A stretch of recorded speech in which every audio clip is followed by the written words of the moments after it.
College World Series, which means it could all end tonight. Right there at TD Ameritrade Park, the Maize and Blue, Michigan, has been on hand and loud all series long. And it's the Michigan Wolverines who are one win away from a College World Series championship, being the first since 1962. Standing in their way, the powerhouse, Vanderbilt. Hasn't been long since they've tasted the championship. Welcome, everyone, to Omaha, Nebraska, and this is night one of the College World Series Finals. We got knocked back on our heels early. They were the aggressor. There's no doubt about that. RBI for Brewer. What a start for the Wolverines. Vanderbilt's made a little game here. That's a home run off the bat of J.J. Bleday, 27th of the year. I think the difference was certainly Tommy Henry. Henry shows a little emotion. We did have some big plays, a huge hit. A two-run home run by Jimmy Kerr. And it is gone! Jimmy Kerr goes deep again to third base, and out is Martin. That was a seed from right. Michigan makes the statement in game one and are now one win away from a College World Series championship. It's one team playing better than the other. I don't give a crap where they came from. They've celebrated each day of the postseason like it's been a gift. It's going to be a new ball game. It's going to be a different personality that game, and we're just going to keep doing what we've been doing all year. We're here for a reason. We've put in the work to get here. Our team is capable of winning everything.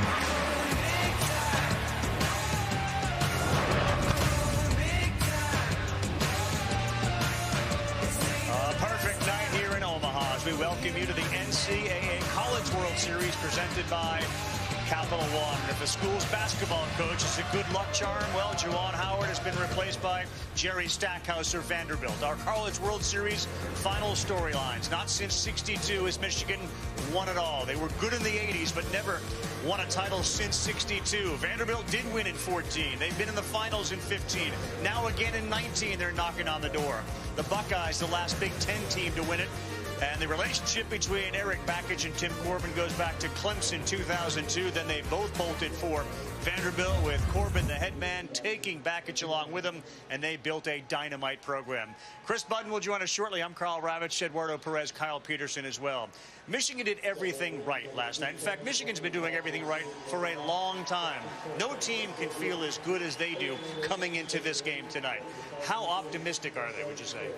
Very optimistic. When you're 4-0 and what you've been able to do in this College World Series is pitch well the first two games and then let the offense take over in the next two and take the pressure away from the pitching staff. This is what the Michigan Wolverine offense has done early in games. They've scored it well, and they continue to apply that energy. That same energy that they use with the music inside that clubhouse, they've taken that beat right into that first inning, and they continued it for 9 straight innings. This is a dangerous team that can play really good defense, too. One of the last 4 teams to get into this field. The Friday where all teams are on this field warming up, they were the loosest group.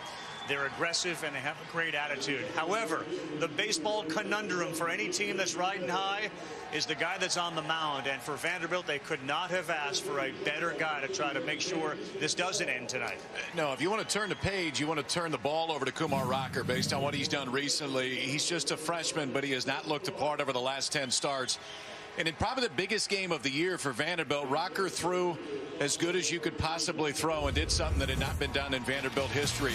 They lose game 1 to Duke in the Super Regional. Rocker punches out 19 in game 2, goes CG, throws a no-hitter. That keeps the Super alive, and Vanderbilt would ultimately advance to this point. Similar situation today now.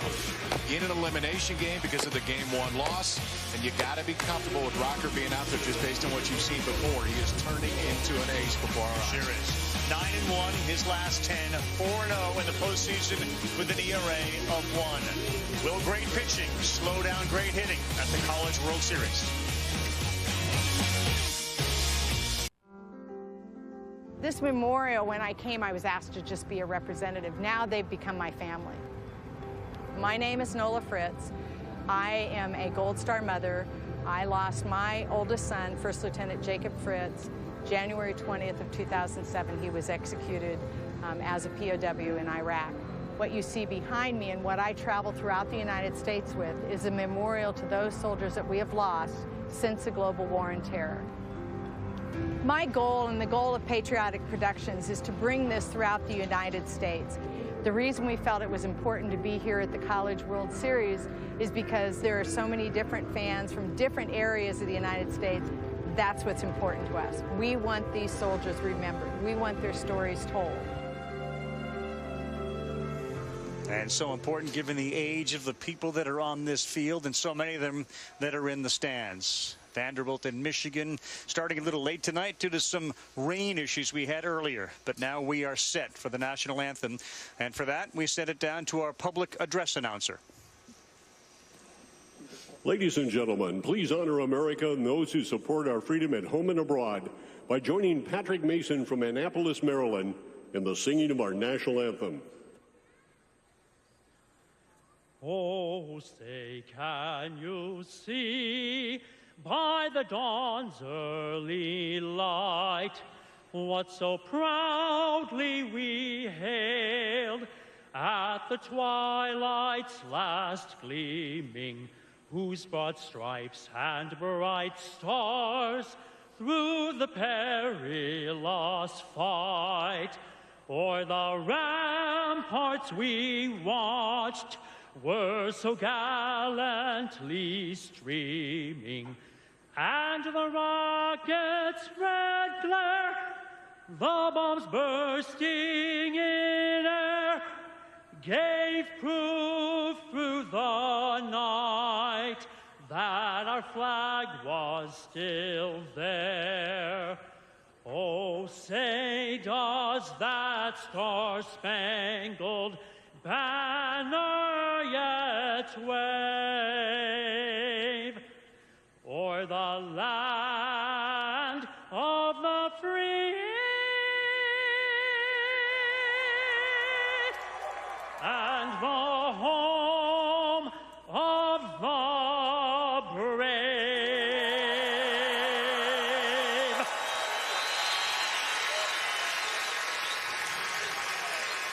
Statue outside TD Ameritrade with the likeness of Brian O'Connor, who of course is the head coach of Virginia, and others who all desperately, when they start this journey, try to make it to Omaha, the ultimate destination for a college baseball coach like Tim Corbin and Eric Bakich, as well as the players that stand on the respective first and third base lines.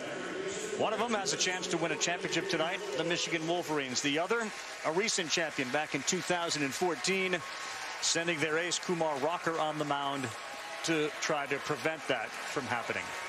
All sorts of terrific storylines surrounding both teams. We'll start with the guys that have a chance to win it tonight. And, of course, a family whose name you've become familiar with. It's the Kerr family, Chris. It is. And for the first time since 1962, Michigan has a chance to bring home a national championship in baseball. Who was on that 1962 team? John Kerr, or as Jimmy affectionately refers to him as, Papa. See, Jimmy is a third-generation Michigan baseball player. They both, Dad, Derek, and Papa John, both also played in Omaha. And the stuff of Papa John, the stats from the NCAA postseason back in '62, sound like an urban legend. It's just such a big appreciation to wear the Michigan jersey like my dad and grandpa did. I always knew they both played there. And then as I started to get older, maybe high school age, it was like, okay, my grandpa won a national championship there. He has the initials JDJ inscribed on his glove, on his bat. It's the initials are his grandfather John, his father Derek, and then himself. Earlier this year, like, we all got a Michigan legend to talk about, and I got to talk about my grandpa. So we all knew about his playing career, but I think he pitched twice in the same day. Just ridiculous stuff like that. 313 pitches. That is absurd. I've seen some replays on TV. I mean, my dad's getting a lot of TV time, so it's fun to see those reactions. A third-generation Omaha appearance. I've said it, I feel like a million times. It's a Hollywood script. It's just so important to me, to be able to leave a legacy like we're doing right now, in the Michigan history books. So if you haven't seen the full stats for John Kerr in that NCAA regional back in '62, he pitched 2 complete games, 19 innings, 313 pitches. Pretty incredible. But now Jimmy has a chance to make his own legendary status in the Michigan history books. Already 3 home runs since they've been here in Omaha, and a chance to hoist a trophy for the first time since Papa John did it. That's cool. Papa John's a good story. Jimmy's a good story. And, of course, Dad Derek's a good story.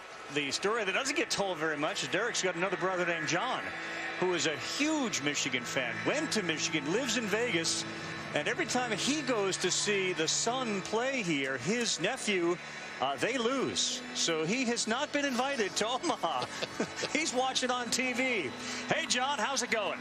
There's your nephew. Hope he has a good game tonight. Hope we all have a good game tonight as we get set for Game 2 of the College World Series Finals. Vanderbilt and Michigan. First pitch coming up. We got the key to the city. We got the world in the palm of our hand. This is our moment. This is our time. This is our chance. We got the key to the city. Can't nobody do it like we can. So come on and ride with me. We got the key to the city. This is our time to light it up and watch it burn. We got the key to the city. We got the world in the palm of our hands. This is our moment. This is our time. This is our chance. We got the key to the city. Can't nobody do it like we can. So come on and ride with me. We got the key to the city. Yeah, we got the key to the city. Welcome back, everyone. There is the head coach of the Vanderbilt Commodores. He built this program from scratch back in 2003. It started. Here he is 17 years later. They, of course, won it all in 14. But for Tim Corbin, this is a much bigger deal than just teaching guys how to throw and catch and field and run. There's a lot more that goes into modeling and molding these kids. You turn them from kids to men in a classroom. I remember he came in my freshman year, and I think he had like a toothbrush or something, and he was like showing us how to, you know, put the toothpaste on, and then like why it's so important to brush our teeth. You know, you want the soft bristles. He even went so far to specify like what color you want. But yeah, that's probably the most random thing. Secret sauce is green toothbrush, soft bristles. You talk about pearly whites. Exactly. Our Capital One batting order. And again, Martin is looking to finish the year hitting above 400. Blade hit his 27th home run last night. Leads all of college baseball with home runs. You said it yesterday. First one in 10 games. J.J. Blade, he gets hot. And remember, to start off the game, it's cloudy. There are no shadows in effect right now for the hitters. So we don't have Jeff Criswell on the mound. Last night, if you watched us, he was coming in. He closed it. There was some thought maybe they don't bring him in and he starts. Instead, we got a freshman. So we got freshman tonight, Isaiah Page. Just his 5th start of the season. He's been very good out of the bullpen, but just 5 starts this year.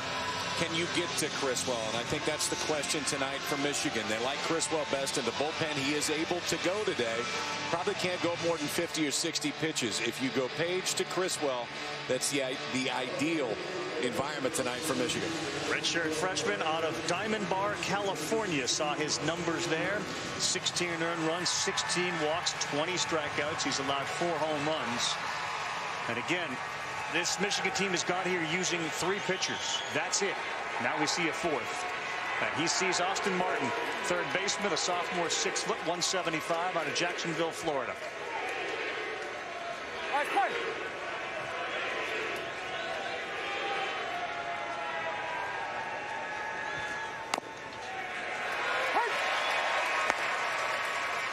So your fastball around 88 to 90.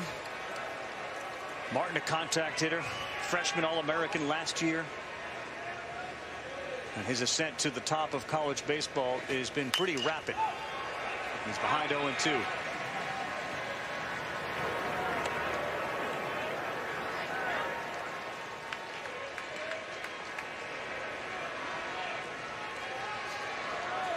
He likely pitched his last game in a Michigan uniform last night. And he was phenomenal. How about Isaiah Page coming in with a strikeout of Austin Martin? All right, then, freshman, maybe we do feel comfortable in this inning. Isaiah Page, I don't know when he found out he was going to pitch, whether it was last night or whether it was today, but goes out right away, strike 1, strike 2, and strikes out one of the best hitters in the country in Austin Martin. Well, we know this. He was at least put on the clock last night to be made aware that you could be the guy. We'll see how Criswell feels when he wakes up. Big challenge in Martin, bigger challenge here in J.J. Ledet. As you take a look at Jeff Criswell, that one is just hammered, but it's pulled foul.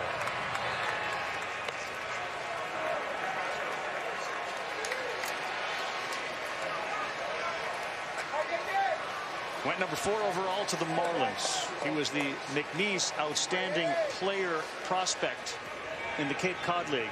Of all the scouts, this was the guy they said best prospect in the Cape in the summer of 18. Pretty high praise. That's what got him moved up the draft board so early is Bleday's summer last year, because remember his sophomore year he was hurt for part of it, but his sophomore year he had 4 home runs. Power started to show up last summer, and it has not gone anywhere this year. Slider, and that one was hit right at the Vanderbilt bench.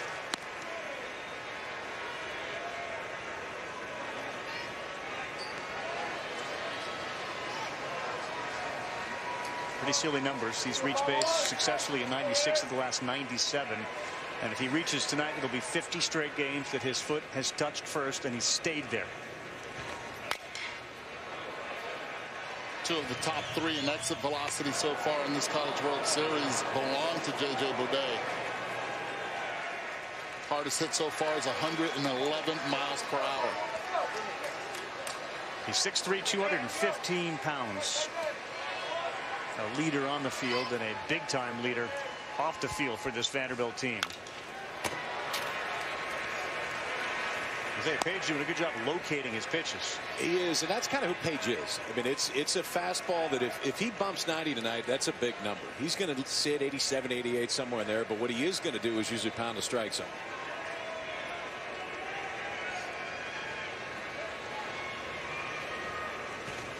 Ball outside. 2 balls, 2 strikes. Check. Try the K-zone replay, and that one did miss. Joe Donovan caught it. David Savage is your home plate umpire tonight.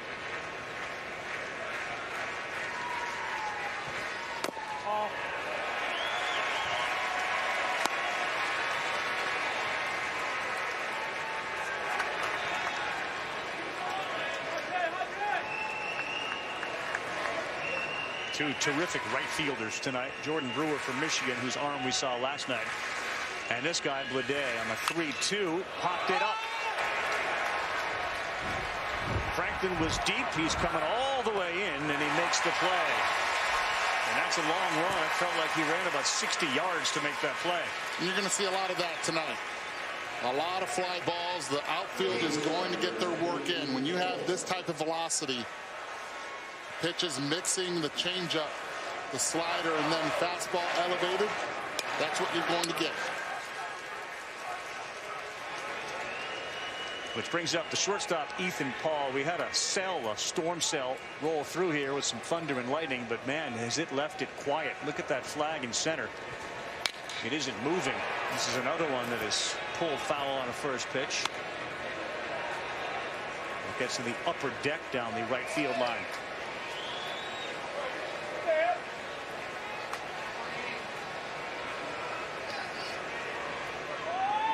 There's Kumar Rocker. He'll take the mound. Can't wait to see what he brings tonight. And as the 0-1 comes to Paul, a little bit late on that.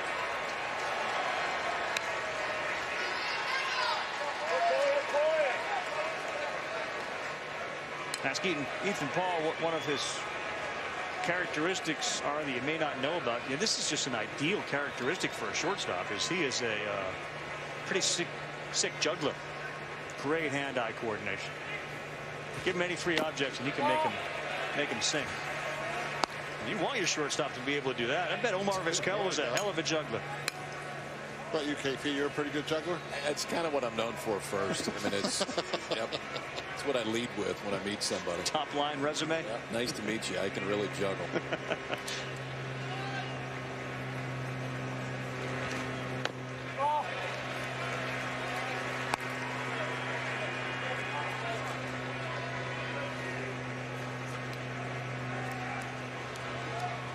It's a good chance Isaiah Page will give you 3 or 4 innings, and there's similarity between what we're seeing some of the major league teams do with an opener. Get through the lineup 2 or 3 times, turn it over to somebody in the bullpen on the corner.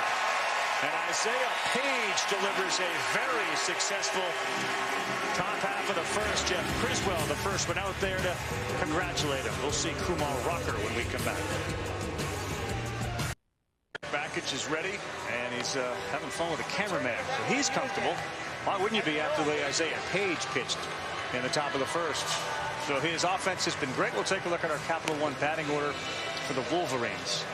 Guys, the hidden secret is in the 2 spot, Jesse Franklin, and then following him, 2 men down, is Jimmy Kerr in the cleanup spot. 3 home runs, 8 RBI. Keep in mind, last year, the last 2 years, 2 home runs and less than 200 batting plate appearances. That's impressive.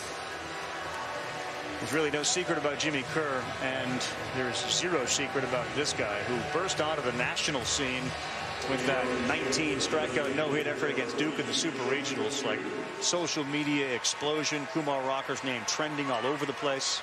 It's just your average looking freshman right there. 6'4", 255, mid-90s, and a wipeout slider. That's why Rocker's 9-1 in his last 10 starts with an ERA in the mid-2s. He's become the ace of this Vanderbilt staff.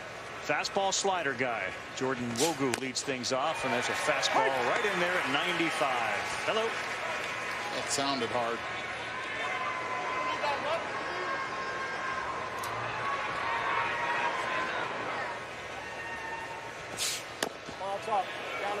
A little bit up. So how does Kumar Rocker end up at Vanderbilt? His dad is a football coach in Tennessee. He and his mom were in the area when his dad was actually coaching for Georgia, and they were in town. So they went to take a walk over at Vanderbilt. Got a chance to see the campus, liked it. And then when it got down to crunch time with the decision to be made about pros or other colleges, he went to dinner with Tim Corbin, his mom and his dad. And at the end of the dinner, he stood up and said, I want to be the best Vanderbilt teammate ever. And it wasn't a commitment, but it's certainly, if I'm Tim Corbin, I'm leaving thinking we are in good shape. Yeah, I'm not taking that as a bad comment at that point. All right, so we got a chance. We got a very good chance. The only thing they were worried about was the draft, as to whether or not Rocker would be taken high enough. Ultimately, his family decided that school was the right choice. I think it was a great choice. Wogu, and this one will get to the seats. I thought the words he used, though, were so telling about the kid that he is. I want to be the best teammate ever.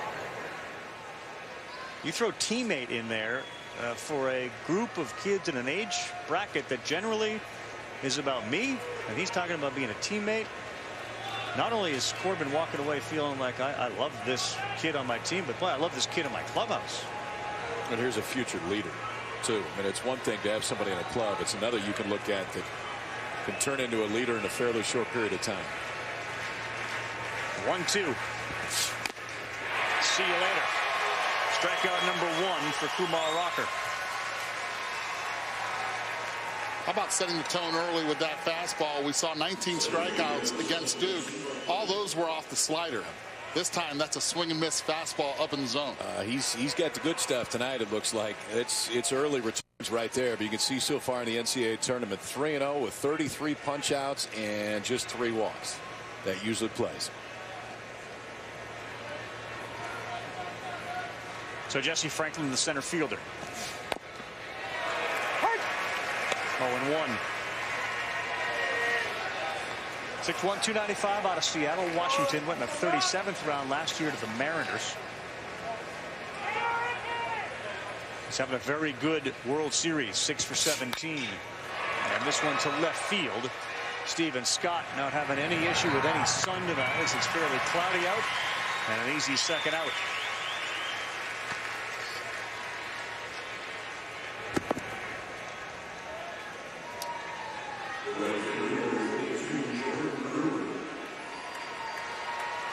You talk about 2 personalities in the collegiate baseball landscape. Here's another one. Jordan Brewer facing down Kumar Rocker. This guy seems to walk on clouds. He swings and misses at the first one. He always has a smile. He's always upbeat.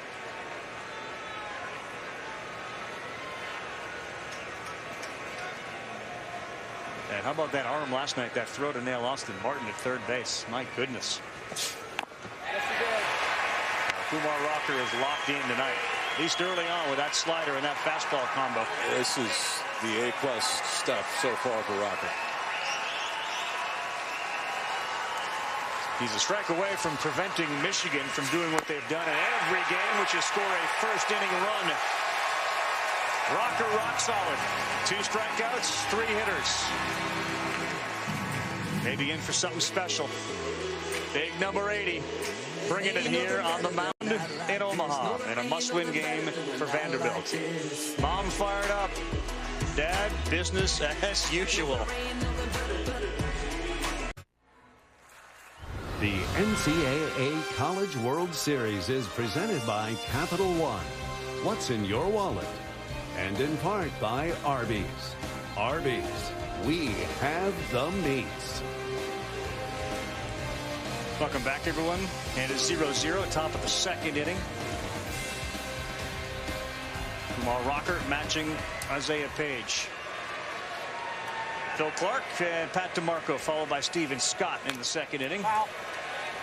Just 2 very different styles of pitchers, but it's not lost on us or anyone else. You had a coach in Eric Bakich who said, we want our team to look like the United States of America. You have 2 starting pitchers who are African-American here, game 2 of this College World Series. And the diversity on both of these teams is evident. This one popped up, right fielder Brewer out, second baseman going back, and whoa, Jordan Brewer makes a nice play as the K.O. Thomas kept backing up and backing up. Well, this is one thing that Michigan does with their defense. They play no doubles from the first pitch of the game. Look how far Brewer is. Top right of your screen. Comes a long way to get it. Thomas, until he hears Brewer, and he hears him at the last second, good focus on Brewer, trusting his second baseman to get out of the way. How about this reaction?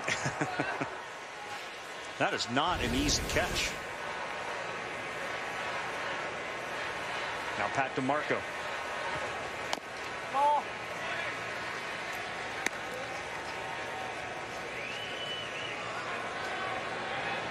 One of 5 children out of Staten Island, New York, twice drafted by the Yankees. His dad Paul played at St. John's University. There's a good pitch in there for a strike, 1-1.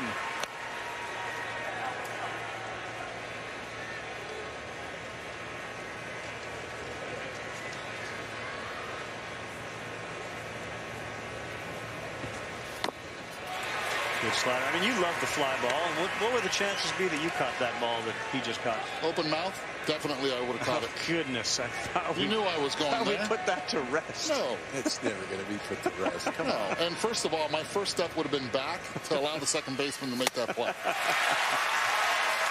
DeMarco, the 3rd strikeout, victim of Isaiah Page. He's gone to this one. It's a cutter. It's a change. You can call it whatever you want. He gets around this one. It's got a little slider action to it. Sometimes he'll flatten it out. Sometimes he adds a little bit of depth. And it's 6 to 8 miles an hour difference from that fastball.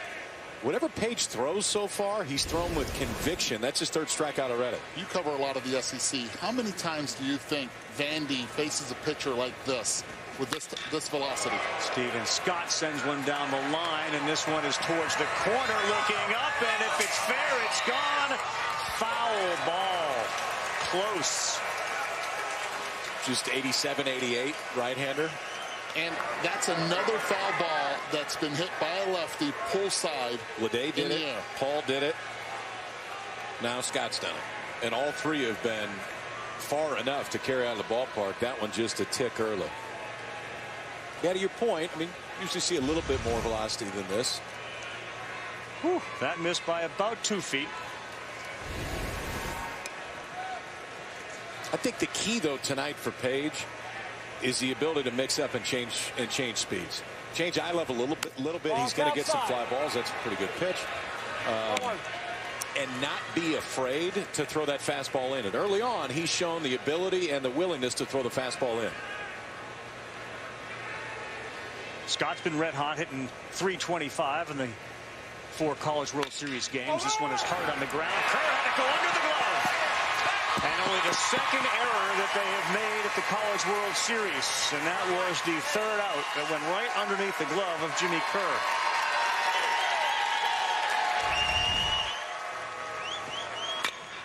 Played it right. All you got to do, you have 2 options. If first base, get in front of it. You get in front of it, you have the pitcher is going to cover. You see how he's waiting for it? Flat-footed right there. He's letting the ball play him. Got to keep that glove down, but if you get in front of it, those feet continue to move, then you can just use your momentum to toss it and give a perfect toss to your pitcher. Let's see what Vanderbilt does with a little life here as Harrison Ray, the second baseman, up to the plate. Ball. Just down.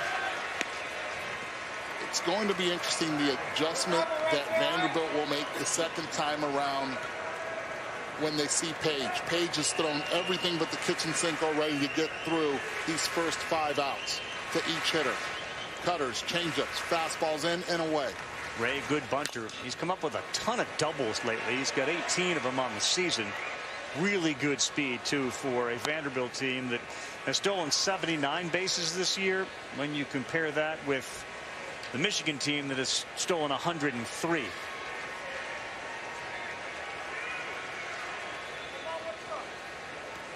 "5'11", 200-pound junior out of Longwood, Florida.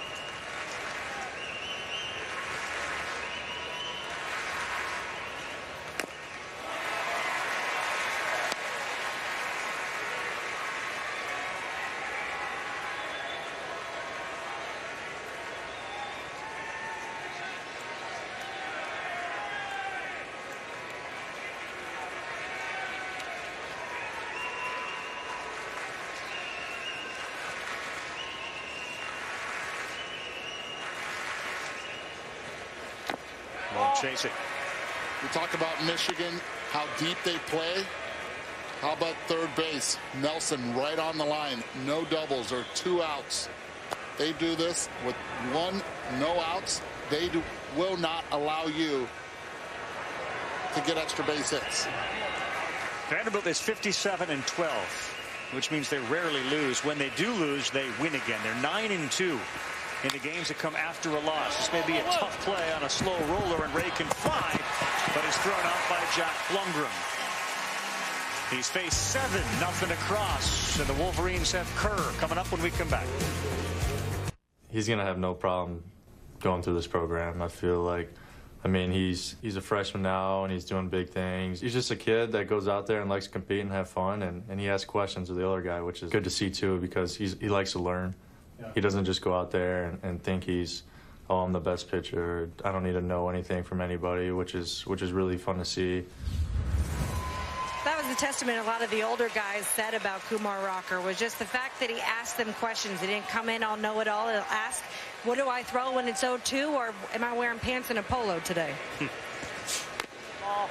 Now the first pitch, Chris, is to Jimmy Kerr. He's the cleanup hitter, and he has been cleaning up. 7 home runs his last 15 games. He's hitting .389 at the College World Series.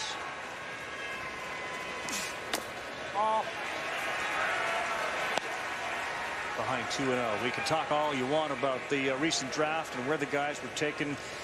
Majority of them were collegiate players. Rocker said about this experience with Vanderbilt, never been a part of something like this. And that's kind of echoed by a lot of the players, especially at these high-end college programs, where you commit to a team, and in a perfect world, you end up playing in the postseason and get in Omaha. But for a kid that's experienced so much athletically to say I've never experienced something like this, it's an endorsement for the college program. He himself is an endorsement for college baseball. Right. Just what he's done towards the back end of the year. Just a freshman, so he's got 2 more years after this till he's draft eligible. But this is what a big leaguer looks like. Kumar Rocker is what a big leaguer looks like. His dad, of course, was an outstanding collegiate football player at Auburn. Chases one there at 94, and Kumar Rocker has 3 strikeouts, first 4 at bats. So Kerr strikes out. We're going to go from Omaha to the bigs. The New York Yankees' DJ LeMahieu, who of course played at LSU, goes deep. For the Yankees, that's the 28th straight game with a homer. That's a record.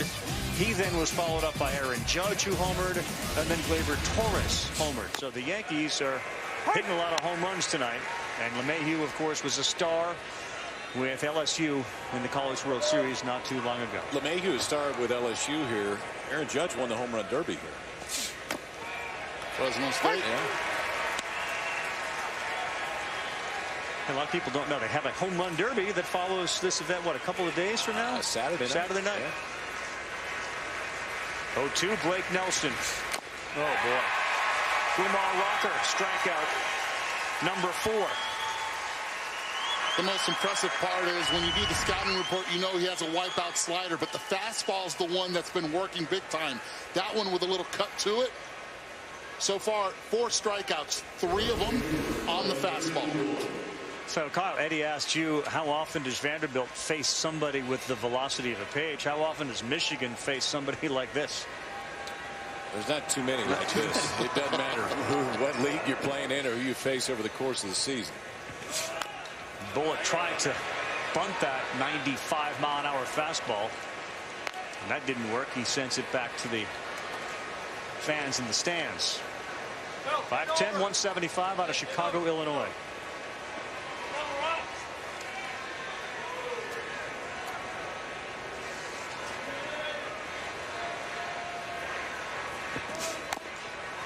On the corner, filthy pitch at 94.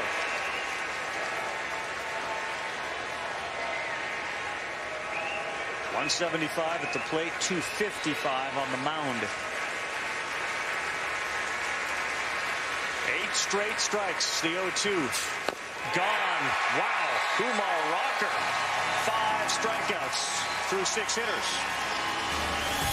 May just be one of those nights, boys, because Rocker's got it all going so far. Fastball, slider on the 4D replay, and that's 5 strikeouts so far.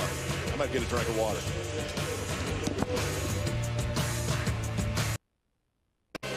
Welcome back, everyone. The NCAA College World Series presented by Capital One. Game 2, best of 3. Michigan leads the best of 3, 1-0. And nothing across for either team. No hits. We head to the top of the 3rd. Isaiah Page and Kumar Rocker. Ty Duvall leads things off for Vanderbilt. And that one is hit on the nose to center. Franklin coming in. He's there to make the out. So 1 man down.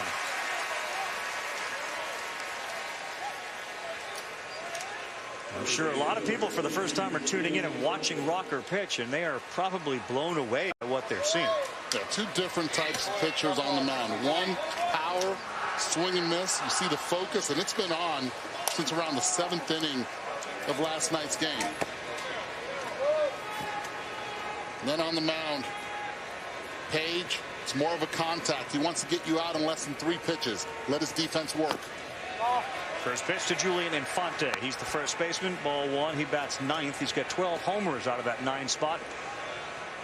He is one of the seniors on this team, and there's a real good mix of classes on this team with seniors and juniors and sophomores. And, of course, you've got a big freshman on the mound in Rocker. 3 sophomores, 3 juniors, 3 seniors in the offensive lineup for Vanderbilt, and Rocker, the freshman, on the mound. And essentially the same offensive lineup for the past few months.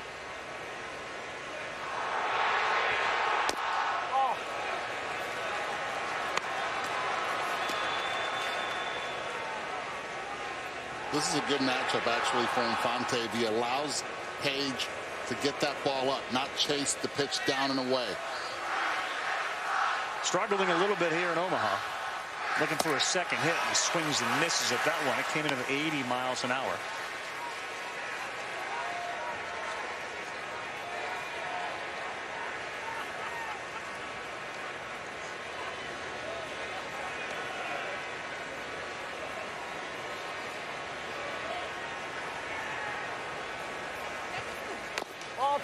Just off. Tim Corbin describes him as the protector on this team, meaning he's got all that experience, the definition of a great teammate. Both his parents were born in Cuba. He was born in Miami.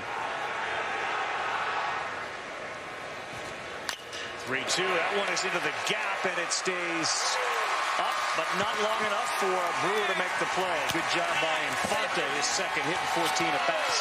That's what I was talking about with Infante. The velocity plays to his swing. He drops the bat head right there before contact. And because he does that, lets the ball get up a little bit. Strong enough to get that ball through. Finding barrel. Second time now that Isaiah Page will see Austin Martin starting to get a little stirring out there at that Michigan bullpen. I like what they're doing right now. Second time around, this team is too good once they see you once.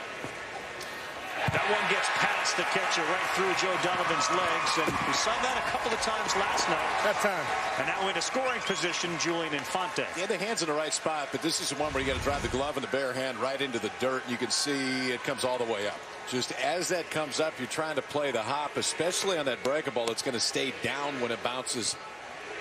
That hit right in front of the plate, I think. It just stayed all the way down. He's got to drop the knees. He knows it. Did he go down to one? He didn't even go down to one.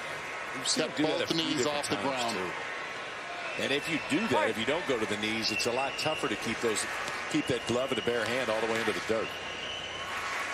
So the first chance of the game is Vanderbilt's, and Austin Martin looking at a 1-0 count. Time.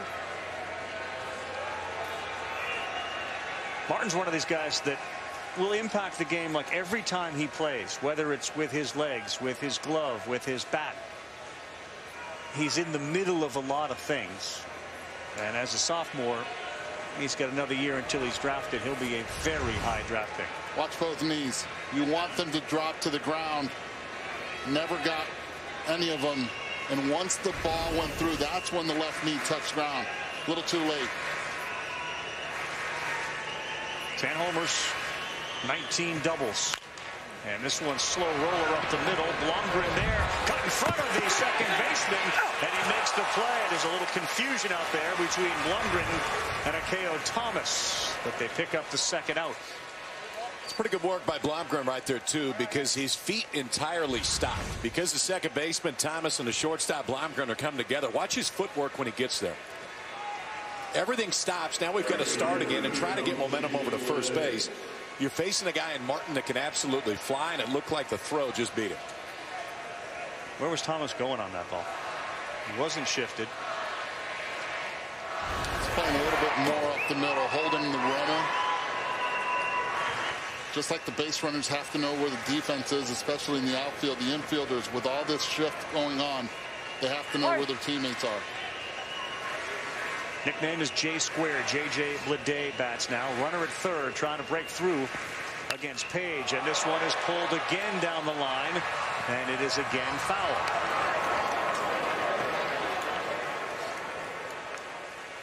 J.J. did this yesterday. This was a no-doubter.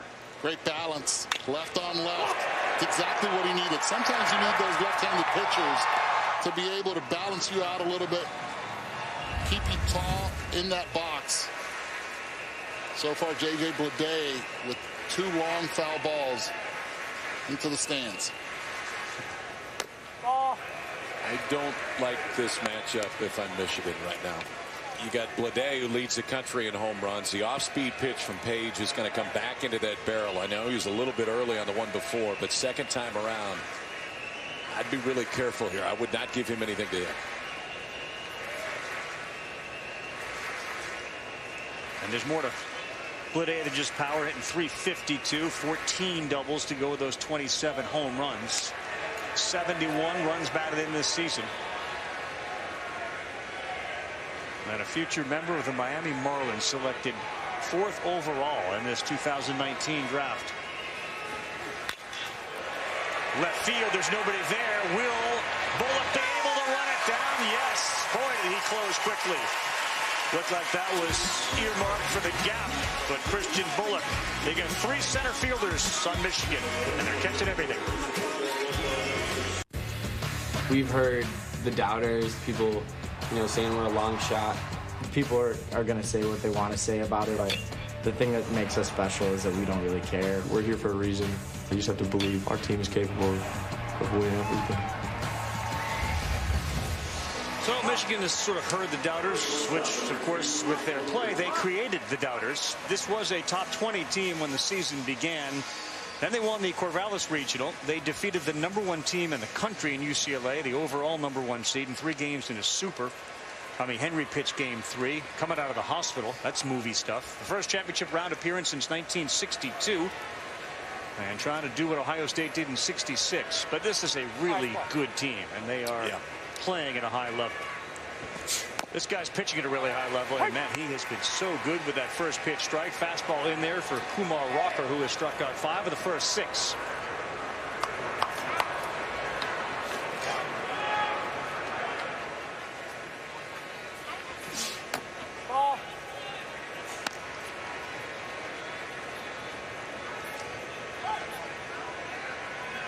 A couple of things about Rocker that are a little more unique to him. He and the catcher called their own game. This one on the ground, and that's past the dive of Austin Martin. Jack Blumgren takes a hard turn, but he will retreat back to first. So the first hit of the game for Michigan. If Vanderbilt wins tonight behind Rocker and company and force a game 3, we'll be here tomorrow night, 7 o'clock Eastern time, and that one will decide who the 2019 College World Series champion is. That's game 3 at 7 Eastern time tomorrow night on ESPN if necessary. See how Rocker deals with the first base runner for Joe Donovan, who homered at the College World Series. He's the catcher. Blumgren, good speed at first. Really good bunt by Donovan, laid it down, and down to second goes Blumgren. Good job by the catcher, Joe Donovan. Moves Blumgren into scoring position. Fundamentals of the game. Play small ball, especially when you know Kumar's tough to score upon. Great execution, especially on that slider. Get it down, bend the knees. Move that runner over, sacrifice yourself, and see if Akale Thomas can get the job done. Thomas, another guy who is a good bunter. You got Austin Martin playing fairly deep at third, now kind of taking a few steps in. Only 5'7", 165, right out of Chicago, Illinois.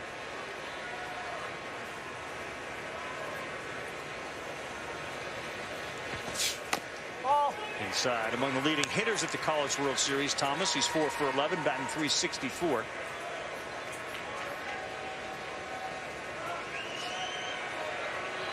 Reached base 3 times in game 1 with a double and 2 walks.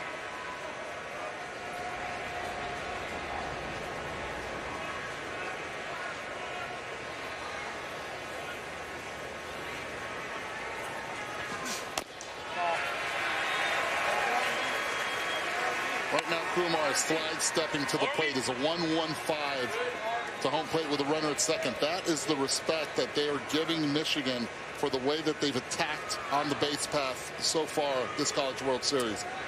It is. Sometimes it's too much respect. Sometimes it's too fast to home plate. You can see those last 2 fastballs missed from Rocker. And if you're too fast, if that lower half is too fast to home plate, your arm does not have enough time to catch up. That's when you'll see that high fastball from Rocker.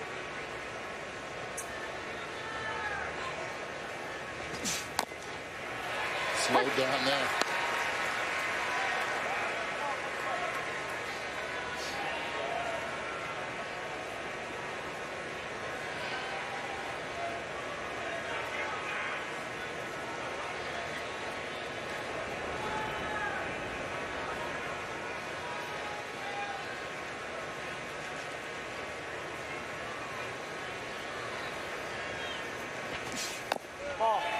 Just below the knees, and now 3-1. So Rocker calls his own game. During that Duke no-hitter with the 19 strikeouts, the pitching coach, Scott Brown, said, "I said nothing to him ever." There was no communication. Tim Corbin didn't say a word to him, not even after the 8th inning. There was kind of a look like, of course, I'm going out. We're not talking.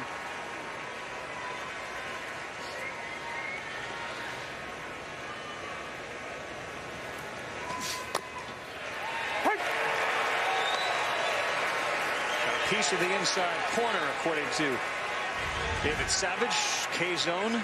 This isn't a pitch that you're supposed to swing at. 1, it's inside a bit, but 2, you're looking for a pitch out over the plate. 3-1. Good take by Thomas.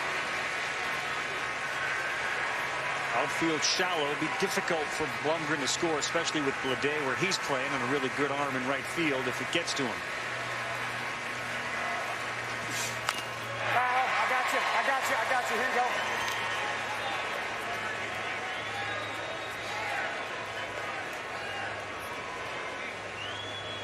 Look at that outfield.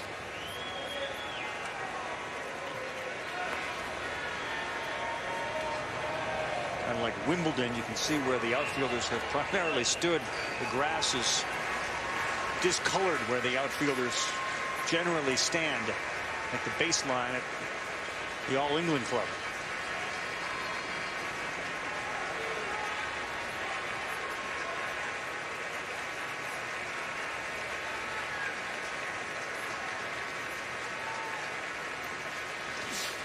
That's up. And now Michigan has 2 men on. Back to the top of the order we go. Headaches. That's what the bottom of the order has done for Michigan this entire College World Series.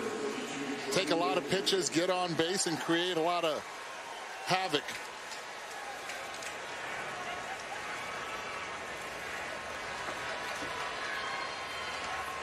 A little meeting on the mound as Jordan Wogu comes up for Michigan.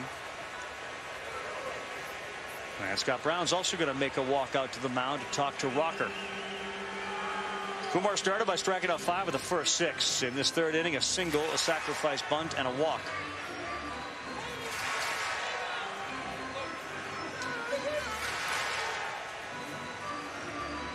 Scott Brown did his college baseball. It's SUNY Cortland, so he's out there talking with Rocker. Hey, for more coverage of the College World Series interactive brackets, we invite you to go to NCAA.com.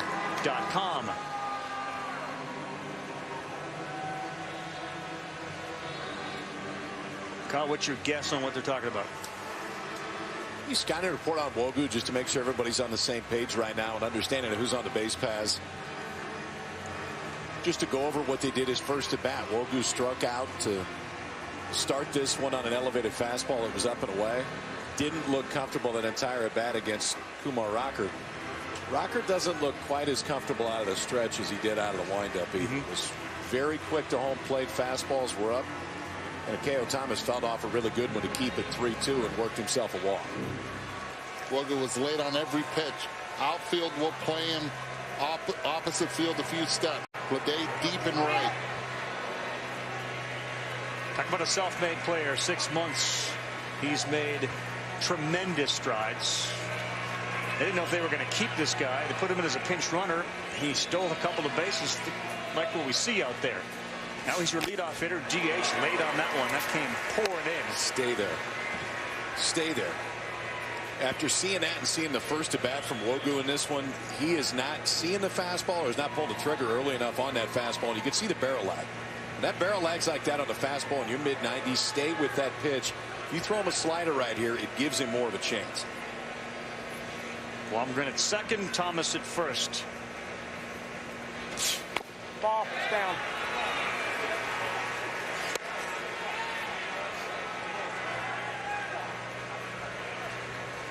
Wogu watch videos of Justin Upton and Aaron Judge to try to figure out sort of the bat path that he would most like to emulate.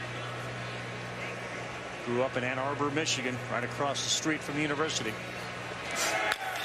Slow roll, runners go, and the runner is not tied. They throw Wogu out at first, and he's hurt. Jordan Wogu may have hurt that leg of his running to first base. He's grabbing the left leg in that quad area. So we'll keep an eye on Wogu. Bakich put both runners in motion, which eliminated a possible double play. But Jordan looks like he's in some pain.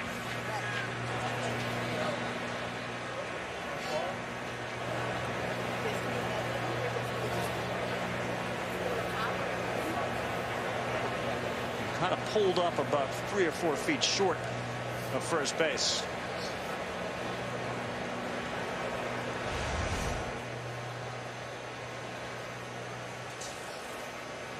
Right there. That one hurts, guys.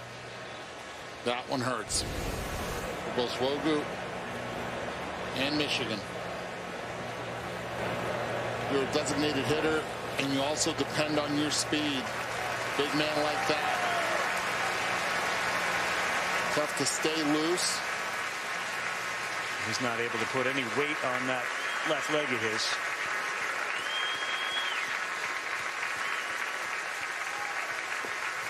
Kimberly Hill, the athletic trainer, Eric Bakich, both out there to help Jordan Wogu, the sophomore, off the field. They need to get some players out there to help him out.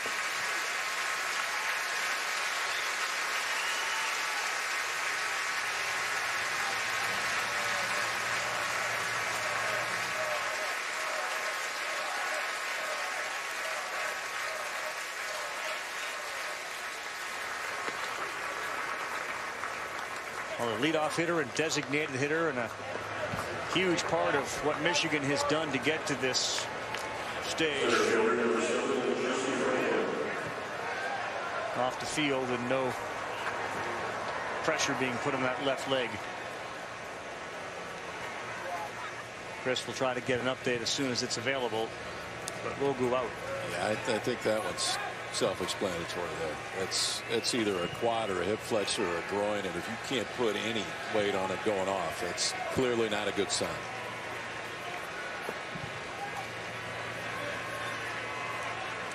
Now 2 on for Jesse Franklin. First pitch, strike 1. Chance for Michigan, and again the aggressiveness of Bakich in that offense to set those runners in motion. Help prevent what would have been a potential double play ball.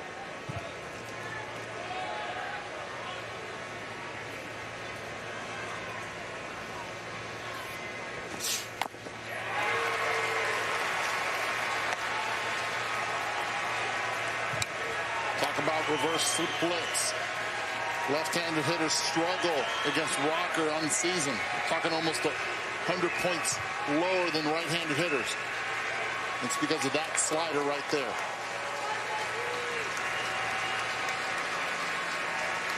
They've come up with a handful of big 2-out hits, Michigan, to get here.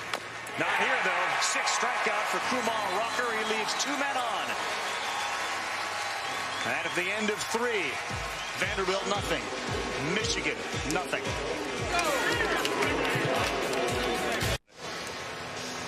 Welcome back to the NCAA College World Series presented by Capital One. Joining me is Eric Bakich. Coach, I know it's early, but do you have an update on Jordan Wogu?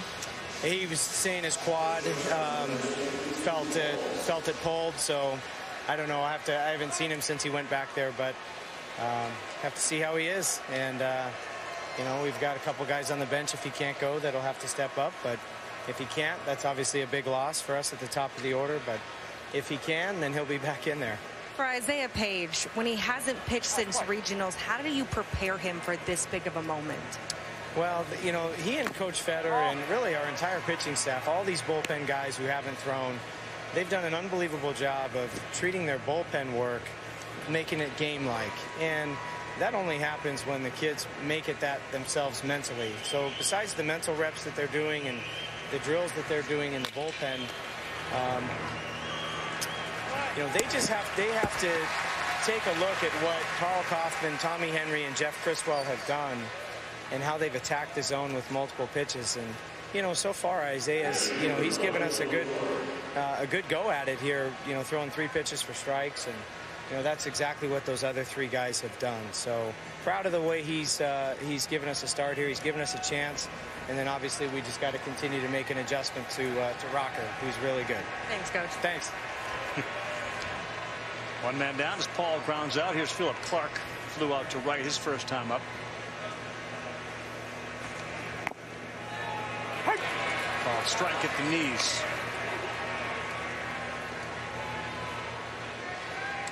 Well, the other storyline in this is you got the mentor and the protege, with Corbin the mentor and Bakich the protege.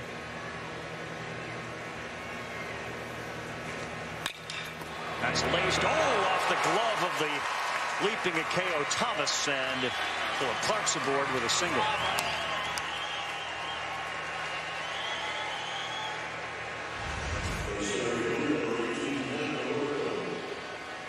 this is what happens when you get a 99.7 mile per hour exit velocity coming right at you. Weren't able to get the leaping ability, but off the bat, it came quick.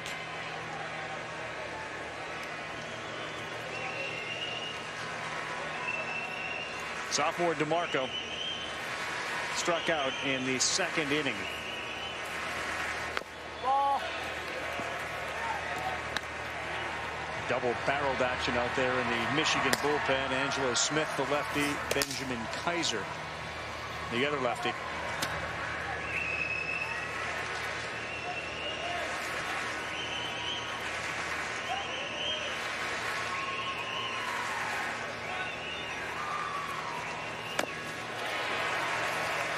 With the cutter, with the slider, the approach for right-handed hitters has to be the right center field. Stay on it. We saw what Infante was able to do on a 3-2 pitch. Drive the ball the other way. If you try to pull your... That's exactly what he tries and he wants you to do.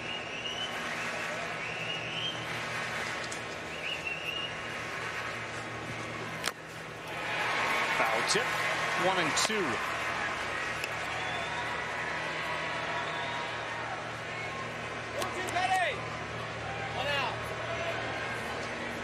Marco's been chasing baseball his whole life. He moved from New York down to Georgia midway through high school so he could play baseball year-round.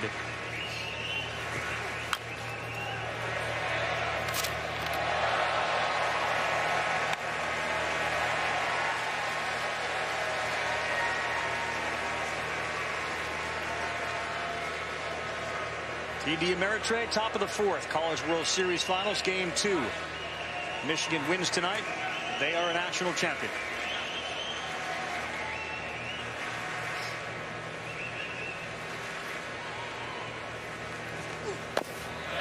On the corner, strike 3. Strikeout number 4 for Isaiah Page. Who has shown us a lot of poise so far out there from Michigan. Highest fastball velocity is 88 miles an hour, but he's not afraid to throw it in. And we've seen it to righties, we've seen it to lefties, and then comes back with, call it a slide, you can call it a change, and call whatever you want, but he's got enough velocity off of it, adds a little bit of depth. It doesn't have that tight movement you see from a slider sometimes. It has the fall that you see more from a changeup, but it's had this reaction a lot. It's had guys all the way out in front. This time he locks up DeMarco with a fastball inside for another strikeout. Here's a guy that's got some power in that bat, Steven Scott, and there's a changeup, and he's way ahead of it. My first hitting coach in the big leagues was Rod Carew, and he would say it's a big mistake to look for one pitch, the guess slider. Look location and adjust off location, but always look fastball. I thought your first hitting coach was your dad. In the big leagues. Okay, I mean, Tony Perez, a Hall of Famer, I thought we were starting to give lessons, you know, when you were like 3 or 4. I mean, that's where I would have. In the big leagues. That's why when I got to the California Angels, back then they were the California Angels, Rod Carew, he was my first hitting coach. Who, by the way, pretty good hitting coach. Pretty good. If you're going to learn, Rod Carew's a pretty good one to learn from. And Rod Carew's hitting coach in Milwaukee. And yes, he was a pretty good guy to learn from. It didn't rub off on me very much. I needed more of a bunting coach, and Rod was pretty good at that. Rod was pretty good at that too. Handle a bat. Yeah. But those great lefties of that time, you got Gwynn, you got Carew, you got Boggs. Just bat to ball. 1-2. He's gone. Look at Page. Listen to him come off the mound. He's matched zeros with Kumar Rocker for 3.5. Keeping Vanderbilt in check, just like Tommy Henry last night. A lot of emotion from Michigan. 5 Ks. Back. Hey, we got the old social media thing buzzing with Juwan Howard, who was here last night. What an amazing evening in Ohio. So happy for Eric Backich. He says Desmond Howard's in the house. 1 down, 1 to go. He says this is such a fun bunch of young men to watch. Desmond Howard, he's in the crowd. He's got what looks like Demir Howard, his son, Desmond Howard Jr. as well with him. So enjoying the game and rooting on Michigan, trying to get them a national championship with a win tonight.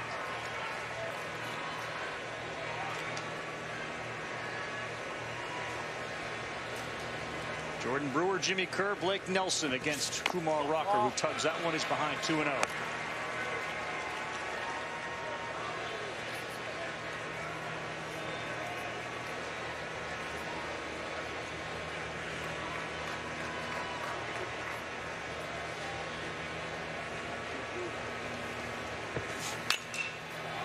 Popped up, playable. Blade, although he slipped coming in, and now he's going to try to make up ground, and he dives to make the play.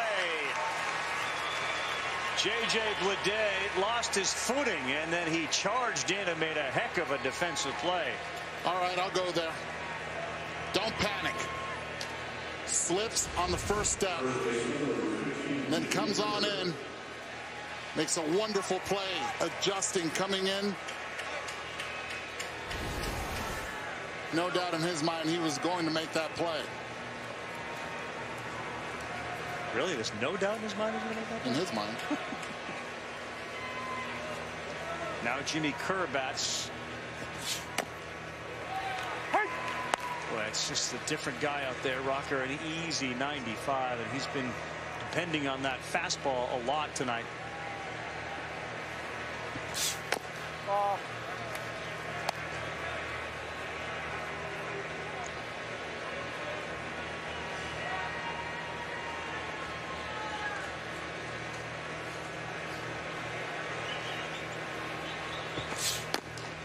That's high. Kyle forwarded us an article today just about the technology that is used by places like Vanderbilt and Michigan and other top programs. You know, the exposure that Rocker and others are getting to the latest and greatest in the technology that Major League Baseball is using. It's going to be such a huge advantage. I mean, they go into these pitching labs. Vanderbilt was one of the first. Eric Johnson started it. It's continued after that, and since Chris Fetter came over from the Dodgers, the pitching coach for Michigan, he was a minor league pitching coordinator for the Dodgers. Right. Eric Bakich brings him back 2 years ago. When you look at some of the most advanced teams right now at the big leagues as far as analytics go, the Dodgers are right there, and each have brought it to each of their respective programs. Kumar Rocker has brought his stuff today. Elevated fastball up to 96. Got quite as many sliders as we've seen in the past. It feels like he's leaned on that fastball a little bit more, and you can see why. But these are two of the elite pitching coaches in the entire game right here. Scotty Brown there for Vanderbilt in his 7th year. Chris Fetter, former pitcher from Michigan, now back in a pitching coach role. For people that hear terms like Rapsodo and Edgetronics, like what is that? What are the advantages that these guys have now? What are they using? What Rapsodo can do, and you've seen all these big league teams use it right now, it's his immediate feedback. So it's feedback on arm angle, spin rate, spin axis, velocity.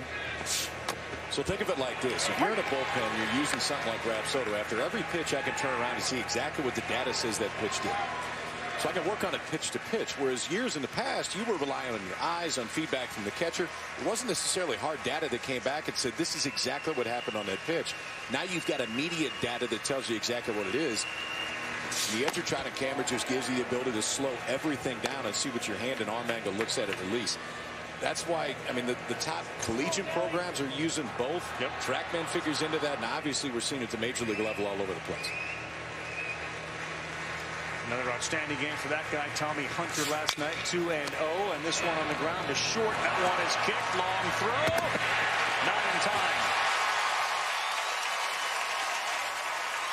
Nelson beats it out. Paul had to go off the heel of his glove, and Nelson reaches on an error. We talked earlier about Jimmy Kerr at first base, not getting in front of it. Well, here, the shortstop, this is one that you have to backhand. Reason being, now you're going to be flat-footed and you have to start again to go. He's flat-footed there. You see it completely. Then lets it eat him up a little bit in between hop. No chance to get him at first.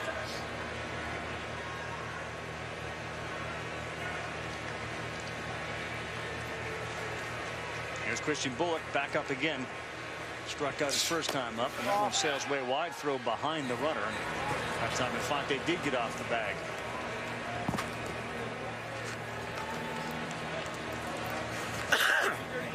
(16 for 16). Henry's numbers at the World Series, if you didn't get it, 2-0, 18 strikeouts, 1 walk in 17 of the third inning pitched. Superstar stuff from Tommy Henry, the lefty. There was a big meeting on the mound when he was coming out of the game last night. Reached out to Eric Back and said, "What'd you say?" And he said, "I just thought that was the appropriate time to thank him for everything he did, because we're likely not going to see him in a Michigan uniform again." Well, they're likely not here without him. They're not playing in this position if Tommy Henry doesn't have the 2 outings he did here. Ball, it's outside. So we've talked about the signs that what Michigan does, you'll see along the belt, and that's where most of the players keep it. Blake Nelson, a runner on first base, he'll peek down right there. It's a set of numbers that come in from Eric Bakich. It's no different than we've seen pitching coaches relay to catchers when they look down. 3 numbers indicate a certain play. Looks like a big Excel spreadsheet, but you can't pick the signs. That's the biggest difference, because it changes every game. There's plenty of dummy signs in there. A lot of them, you may look down and say, "Be a dude," or something like that. Just a small motivational message to your base runners and your hitter. But it's simple. The number, you look down, it tells you exactly what the play is. Not a lot of confusion. You never get, "I missed the sign, coach." That's a big lead now. 16 for 16 stolen base attempts this year, not going, and that one is in there for a strike to even the count up at 2-2. And most importantly, for all you coaches out there, just think about it. How many times in your teams do you have a player miss a sign? Here, it keeps it simple for the player. They can focus on what they do. They can do a fake steal if they have to get a good jump or not. Any sign you want, all they have to do is look down. It's also quick, and that's what I like. It's very quick. It's quicker if you're calling pitches. It's quicker to get pitches in. It's quicker to put plays on. You're not waiting for an entire series of signs and then potentially a wipe off, go through it. Again, it's 3 numbers, look down, you know what you're doing.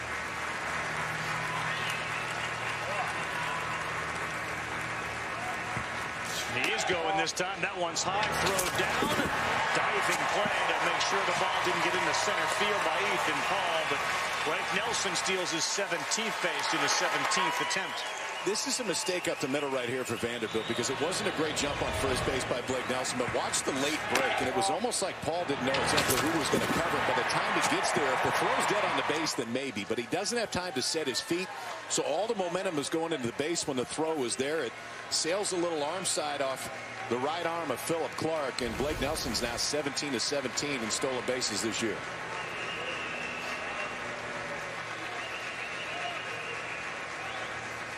Chance for another 2-out RBI for Michigan on the 3-2. Did he go? Yes, he did. No, says the third base umpire. You heard Philip Clark say yes, he did, but he doesn't count in that vote.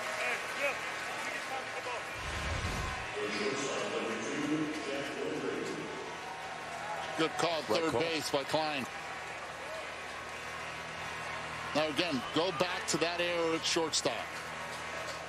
You continue to add pitches to Kumar Rocker, and this is exactly what Michigan wants to do.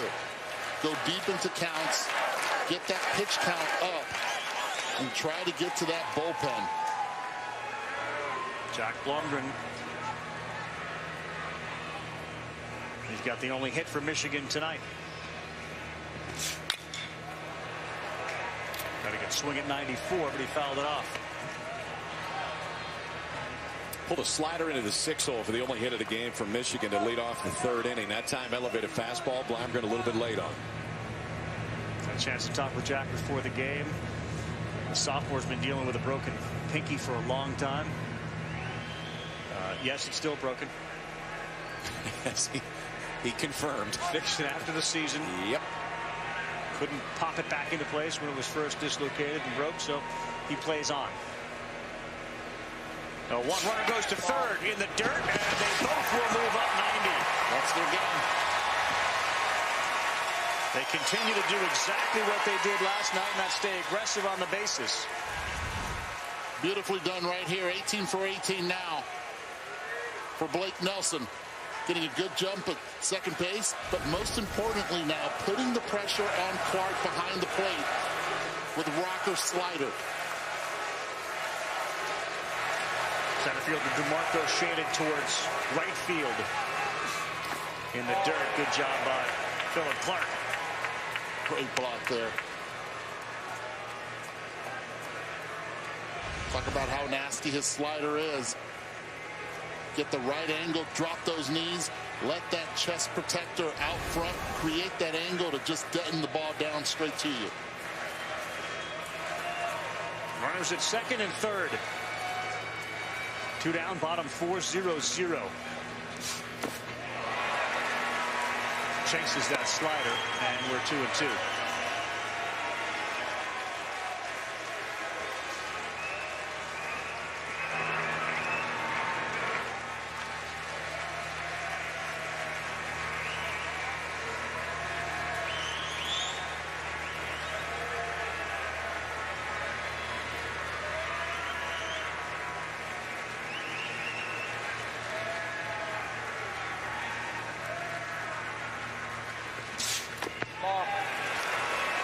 Tough take and a good breaking pitch, and now we're full 3-2. Tough take and a really good take right there from Blomgren. I like fastball here. I like it just because of this reaction and recognized spin, held up on it on one that may have caught the outside part of the plate, but if not, just missed. Now 3-2 to Blomgren, who has the only hit of this game for Michigan. 16 of the 29 runs Michigan has scored have come with 2 outs.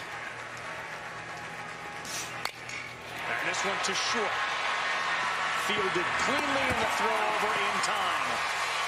They will strand 2 in scoring position. Rocker continues to roll along. Michigan still with only 1 hit through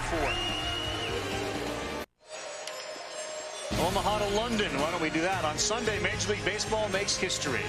They'll be in London. 2-game set, Red Sox and Yankees. London Stadium, which of course is famous for hosting the 2012 Olympic Games, has undergone a dramatic 3-week transformation into a Major League ballpark. Red Sox and Yankees live from London. We'll have it Sunday at 10 a.m. Eastern time on ESPN and the ESPN app. Eduardo's mom and dad are over there now. What's the review? What are we saying about it? They like it. So far, so good. They're a little jet lagged, most likely asleep right now. Reluctant to fall asleep on the flight. I recommend that highly. No sleeping on the plane? I recommend that you do. Oh, yeah, okay. All right, good. Back in March, Isaiah Page threw 5 innings against Manhattan. That's the longest he's gone, and here he is starting the 5th inning, and a bunt attempt by Harrison Ray goes foul.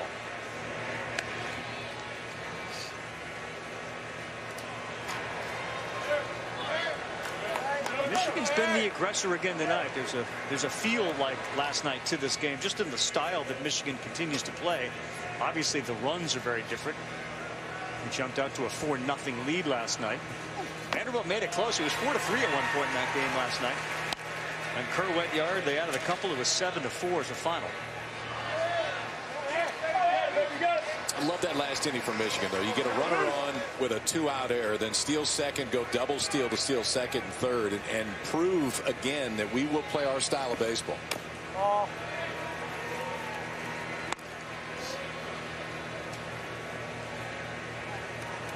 If you're that guy there, how much longer will you allow Page to go? And again, you're looking at the scoreboard. They've only got 2 hits. He's got 5 strikeouts.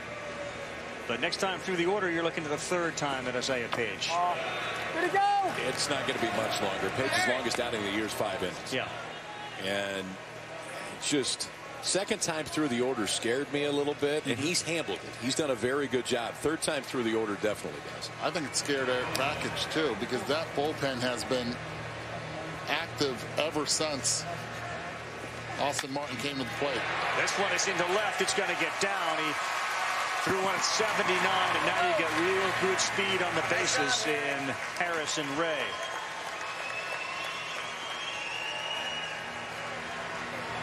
Pitch stayed up in the zone, and this is where it can really hurt him. Now you have that speed. Have to be able to throw those pitches down in a way to be effective against righties and use that changeup the same way.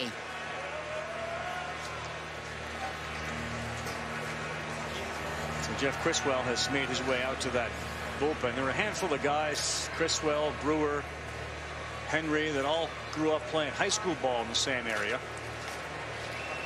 All right, Eric Package, yeah, that is going to be it. So Isaiah Page did an excellent job. Yes, he did. On a day in which they were debating starting Criswell or not. He got him into the 5th inning. He hasn't allowed a run to a Michigan team that scored a bunch. Shakes the hand of Page. No wait there as Benjamin Kaiser, one of the more effective lefties out of Michigan's bullpen all year, is coming in. As he gets to the mound, he'll congratulate Page. But we'll take a timeout. College World Series in Omaha, 5th inning. Vanderbilt with a fast runner at first, and Page out of the game.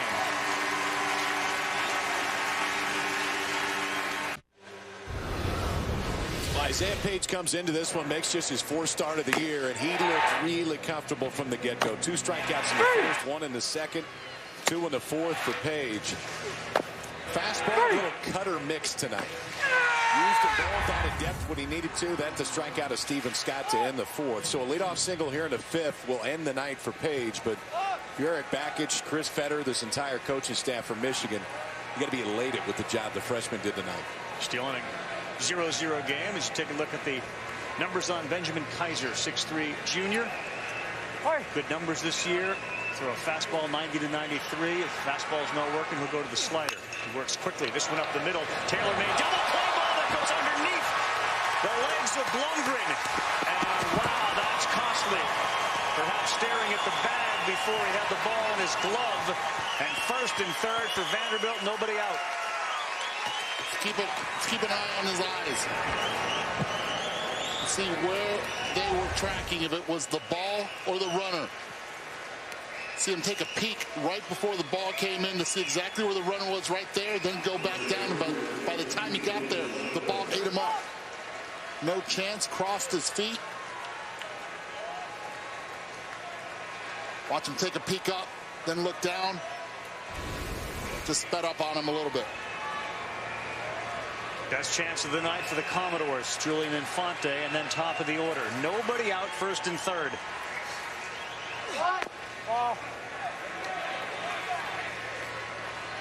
Infante looking at a safety squeeze right there. Nobody out.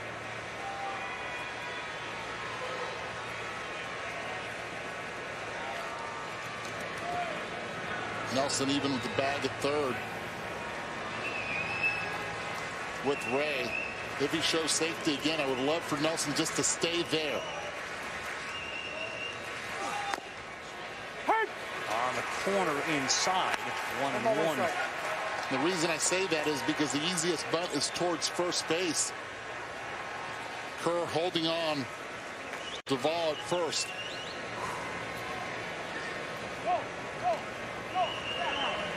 Got any action with Duvall going here? Not on a straight steal, no.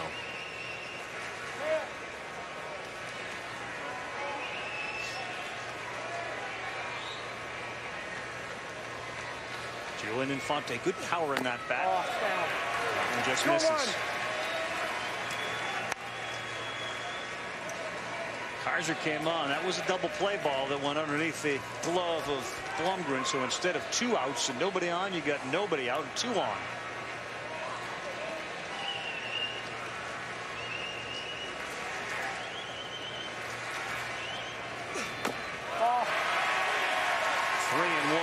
A real dangerous spot here for Michigan and Kaiser with Austin Martin standing in the on-deck circle for Vanderbilt.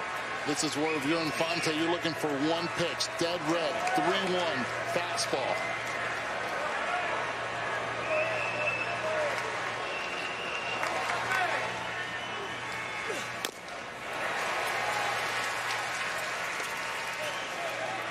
Infante, who came into tonight 1 for 13, singled his first time up.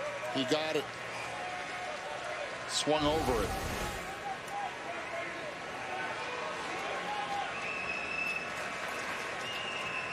Big spot in this game in the 5th inning, 0-0. 3-2. Got him.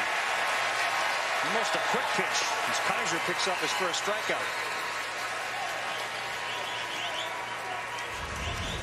3-1 fastball, 3-2 fastball. He just got it underneath the barrel of Julian Infante. Both swings look very similar. That 3-1 fastball, you know he was sitting on, just couldn't square it up. And then this time they go back to the exact same thing. Big strikeout right there for Kaiser. Now you're 1 pitch away from getting out of this thing.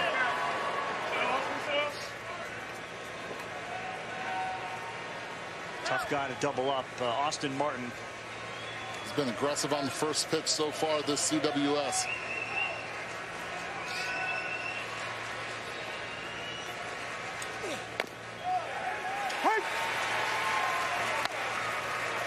Pitch has some sink to it, and he's ahead 0-1. This is where you have to, as a right-handed hitter, know that that sink is there. Try to go the other way with it. Thomas playing up the middle. Negate the rollover.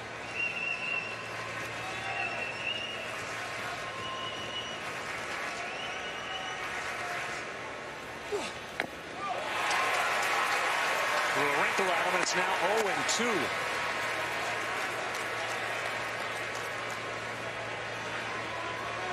Big spot for Ben Kaiser. He's one of the captains for Eric Bakich. And that's how you win games. You don't allow the opponent to hit with runners on. 0-2. Such a big at-bat. You have 3 lefties following Martin. Kaiser, left-handed batters, 4 for 44 against them this season with 22 strikeouts. Slow roller, tough play. They'll get the run. Oh, what a nice barehanded play by Blake Nelson for the second out. But Vanderbilt on the board as Ray comes in to score. He did the job. Put it in play any which way you can. Pounded on the ground and a great play at third base. Nelson barehanding it, the only chance he had to be able to get the speedy Martin at first base. Throws off his right leg. Perfect strike over to Kerr. Tremendous defensive play there by Blake Nelson.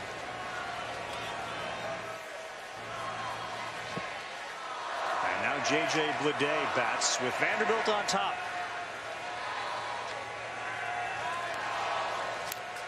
And they're going to intentionally walk Bleday.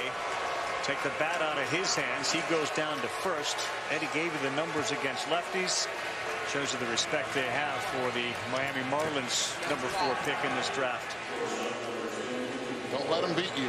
That's the bottom line. No, and if you're Michigan, you go left, left, left in the 2-3-4 slot. Now Ethan Paul from the left side. Philip Clark follows from the left side. So you still maintain that left-on-left matchup even by putting Bleday at first.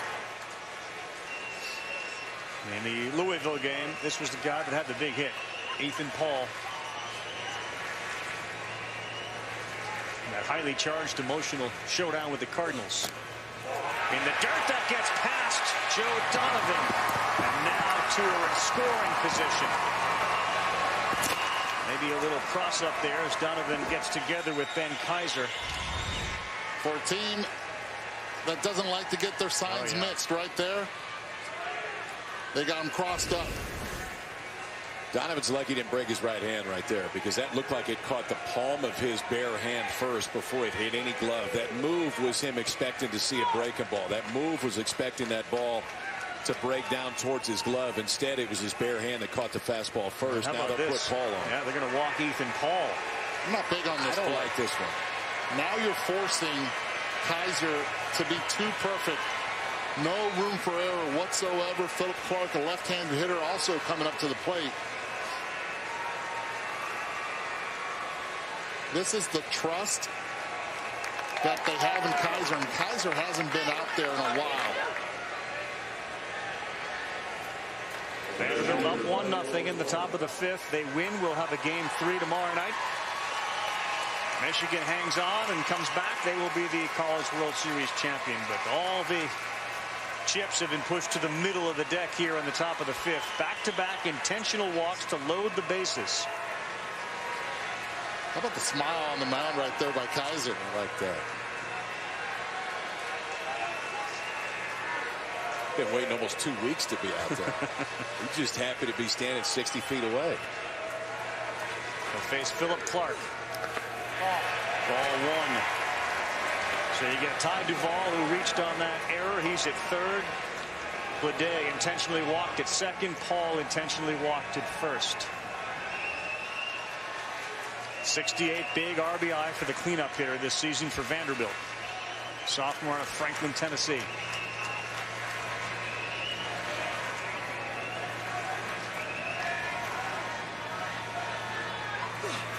Now you're 2-0. obviously, the challenge of walking the bases loaded is you got nowhere to put the next guy.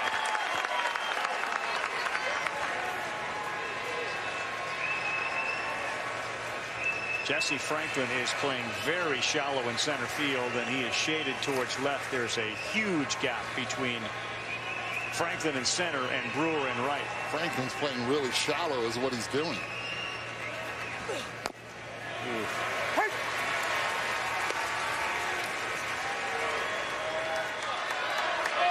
Franklin playing the depth that during the early days of TD Ameritrade you used to see outfielders play. A little different from what we're used to seeing Michigan outfielders play. We've seen it play a lot deeper, in fact probably deeper than any other team here. This time Franklin shaded further in than we're used to seeing. 8 homers on the season for Clark. That's pulled, and now it's 3-1.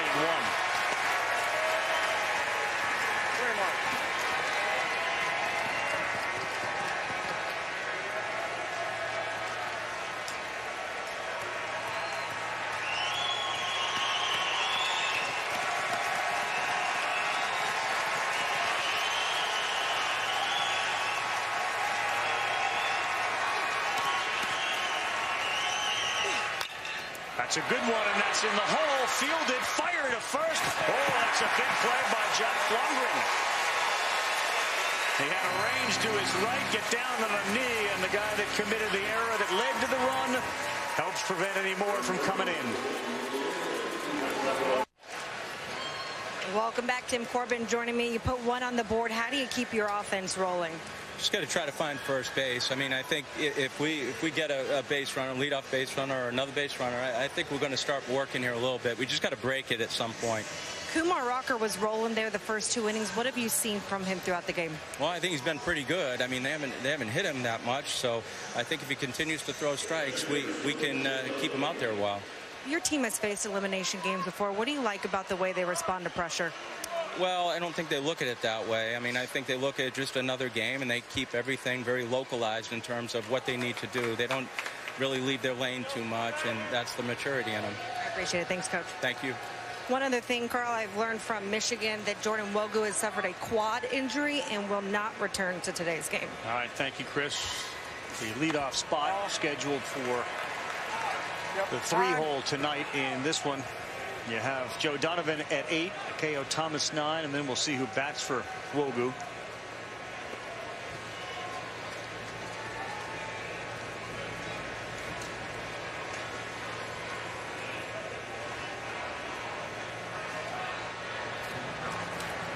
Appears as if Dominic Clemente's got a bat in his hand down there. As you see a couple of the guys in that Vanderbilt bullpen start to work. That one's pulled foul.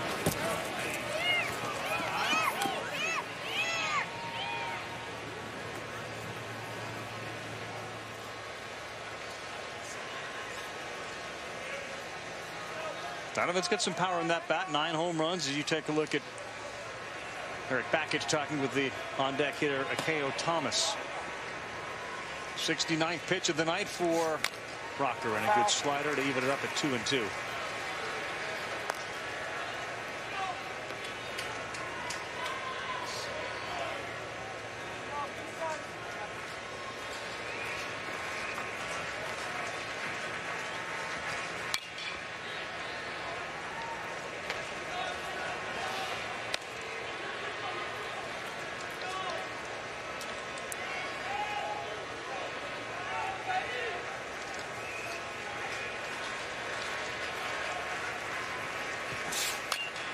Jam shot out, some spin on it.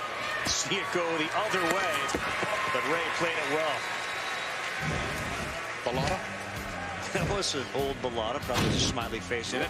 Little Omaha to the Bigs. NC State was here not too long ago, and this guy was playing for him, Trey Turner. 12-14, and they were here in 13. That goes yard. Nationals are playing a lot better baseball. They're on top of the Marlins 6-1. Got away from all the power schools in the state of Florida and ended up there. NC State. Trey Turner was on that club. Carlos Rodon was on that club for NC State. Waiting for Carlos Rodon to just stay healthy and put it together at that next level. Just filthy in college when he was here.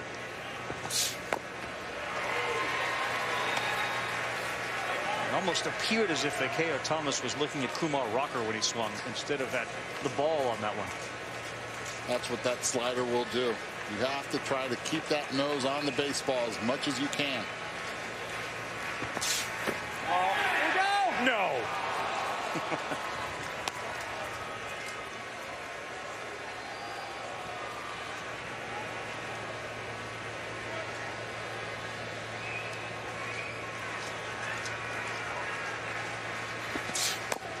That's a filthy pitch. 94 at the knees on the corner. A little uptick in velocity right there from Rocker. The fastballs to start this inning were right at 91. Now this one, when he needed it, he still got it in the tank. Outside corner, right down at the knees, 94, and it holds plane right there. So the stuff still plays. Yeah, it sure does. And batting now for Jordan Wogu is Dominic Clemente. Played in 37 games, started 17 of them, 85 at bats, 17 hits.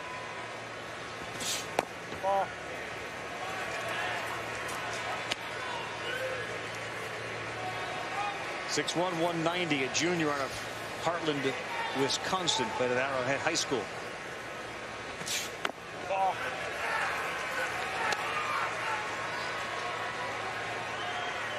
Rocker was so exhausted after that 19 strikeout no-hit performance. His teammates, who have been amazed at times by what Kumar can put down after a pitching performance, shocked to learn he just shut it. There was no eating out after that game. And the way he came off the mound in that Duke game after doing what he had done, he was just sort of looked exhausted, totally toast. Off the end of the bat, and this one is going to fall without anybody getting there in foul territory. Yeah, he had nothing left in the tank, and it wasn't a big celebration. The teammates were the guys that were into the celebrating. He was like, I'm ready to just kind of go sit on the bench. After a 19 strikeout no-hit performance, the first in super regional history. Just something about Kumar Rocker that makes you think that's not the last time that he and history are going to be connected. There's a strikeout. It was called by Philip Clark as well. 9 strikeouts for Kumar Rocker. I'd say he looks good. He's allowed only 1 hit. Better than a night like this. Music is loud as me and my friends on a Saturday night that ain't never gonna end. Ain't nothing better than a night like this. No, there ain't nothing better than a night like this. Hard to beat it. Young and old enjoying Omaha in this College World Series on a perfect night. We got lollipops going. We got a heck of a baseball game. A tremendous start for Kumar Rocker. 9 strikeouts, 1 hit. As we head to the 6th inning, Vanderbilt wins will force a game 3. Michigan trying to come back and win this and thus get a championship. But a good start to the top of the 6th inning. Leadoff single for Pat DeMarco. They got a window into what Tim Corbin wants to do when they get base runners on early right now. When he was talking to Chris a minute ago, he said we need to get guys on first base, and then remember exactly what he used. But in essence, we need to get guys moving around a little bit. I don't think you're going to see DeMarco standing on first base for this entire at bat. Looks down to Corbin to get the sign. Stephen Scott, power hitter. 10th round pick of the Red Sox, comes up.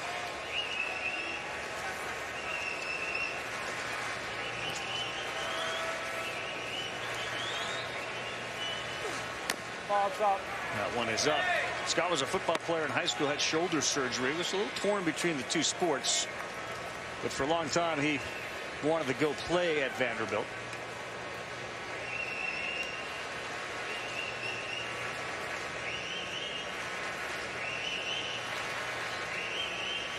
T-ball since he was about 4 years old. Ball inside. One rides inside, 2-0.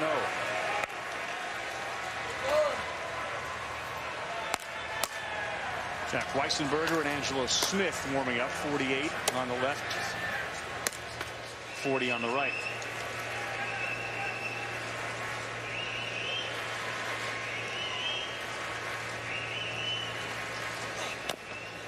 And there for a strike.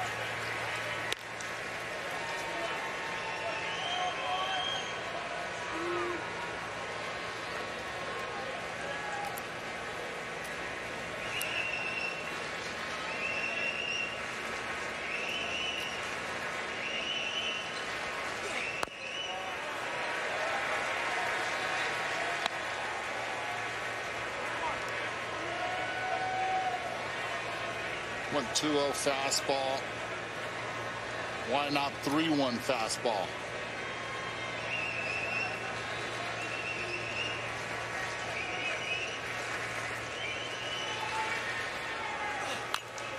Not going and coming back up here.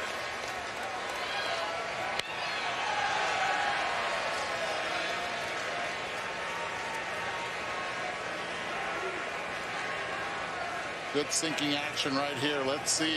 Coach Corbin puts DeMarco in motion.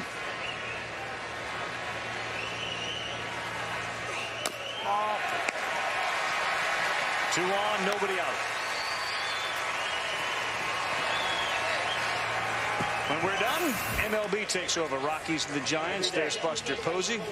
He, of course, was #1 pick. Played for the Florida State Seminoles. And Mike Martin, that comes up next. Rockies and the Giants. There is a tremendous picture of Tim Kirchin out there wearing Bruce Bochy's baseball cap and Rick Sutcliffe's jacket. I bet that one sees television here pretty quick. He was giving away gloves. What a memory for the kids.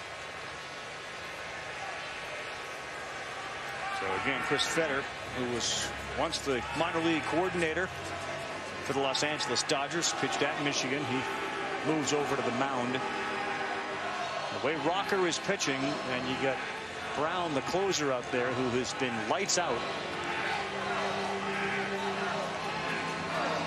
Things are trending in a good direction for Vanderbilt.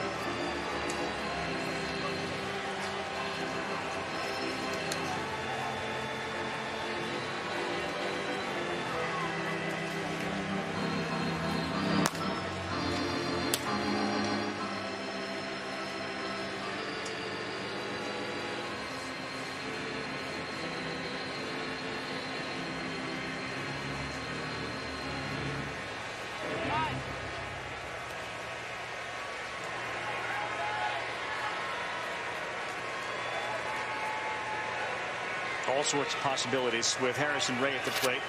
Runners at first and second. 6 sacrifice punts for Ray on the season. I'd let him swing away here. He didn't. He laid down a good one. Who's going to get it? Throw to first. Tough play. And a good one. That's well done by the Michigan defense, and an outstanding butt by Harrison Ray to move him up in a scoring position.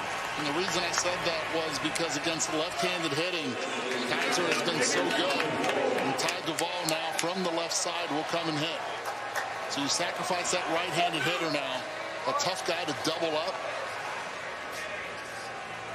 Now you have runners at second and third with Ty Duvall, the left-handed hitter, up. The well-bunted ball by Harrison Ray. Sure was. Duvall in the 8th hole flew out. Maybe Bakich has seen enough, and he's going to go to his bullpen. Vanderbilt's been knocking on the door here the last couple of innings. They got one in the 5th, and they got men in scoring position here in the 6th. Surprised he's doing this with a left-handed Duvall at the plate. With how good that Kaiser has been against left-handers this year. Ty Duvall, the hitter due up right now. Eric Bakich points down to that bullpen, and it looks like it'll be Weisenberger coming in. Familiar name for those in the Michigan circles. His grandfather was also Jack Weisenberger. Helped him win a Rose Bowl in 1948, scored 3 touchdowns against the Trojans. It's grandson's turn tonight. Welcome back. Pitching change here gives us an opportunity to take a look at the Capital One Cup standings. The update as teams compete for a combined $400,000 scholarship donation from Capital One. Winning team of the College World Series gets 60 points for their school in the standings. And Virginia, by virtue of that college basketball championship, sits at the top with 127. Kyle Peterson's Stanford Cardinal 85. And the women's side led by Stanford, kind of running away with it with 183 points. UCLA, North Carolina, FSU, and Maryland round out the top 5. So here's Weisenberger, the junior, 6'3", 220.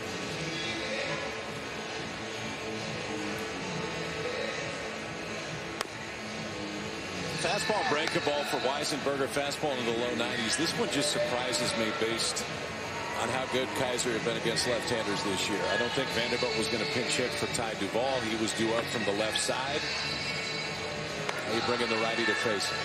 I have two major concerns. One is the control that Weisenberger has. Walked a lot of guys so far this season.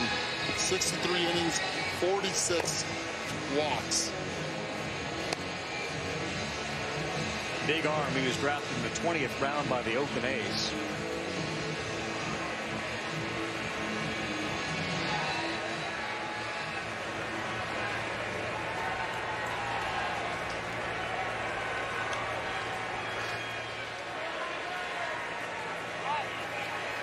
Those 46 walks and the 63 innings are in his career here at Michigan.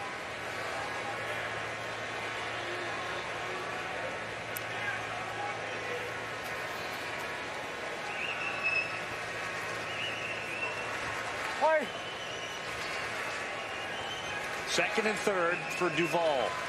One down. Leading 1-0. Here comes the infield.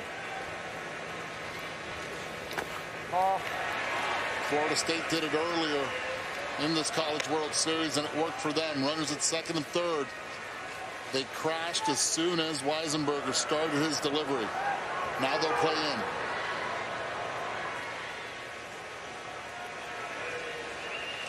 This Vanderbilt team had a school record 13 players selected in the draft this year, which tied an SEC record. And this was one of them. Duvall was drafted on the final day of the draft.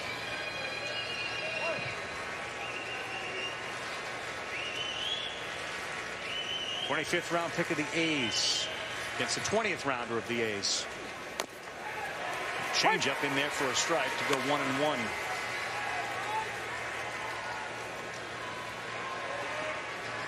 Vandy wins, there'll be a game 3. Michigan comes back, they'll be the College World Series champions.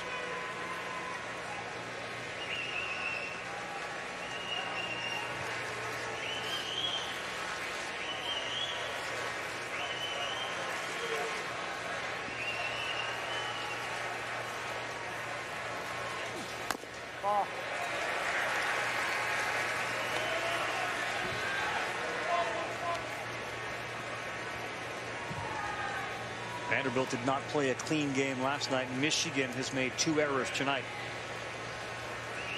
Kumar Rocker has limited them to 1 hit. The infield back in again.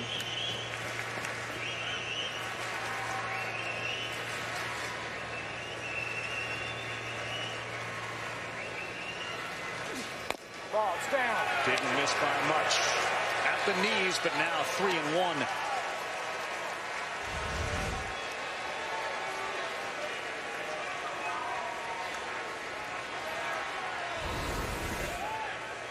K-zone had it as a strike. You don't have to throw the fastball here. 3-1. He has already thrown the changeup for a strike. I'd go change. Went fastball. Right down the middle.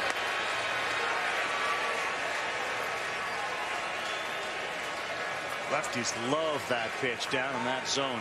I think he was looking changeup here. First base open. What do you think, Cop? I like changeup here. Not my fastball in that same spot either. Duvall's taken it the last 2 times. Jack Weisenberger brought in to face Duvall. Nope, bounced it. That one gets all the way to the backstop. That's going to bring 1 run in from third. DeMarco, he overthrew it. A walk first and third, 2-0 Vanderbilt.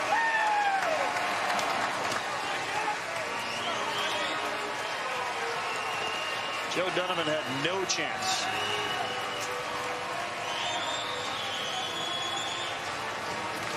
That's just the 3rd wild pitch of the year for Weisenberger, and that's just a 3-2 fastball. He gripped too hard.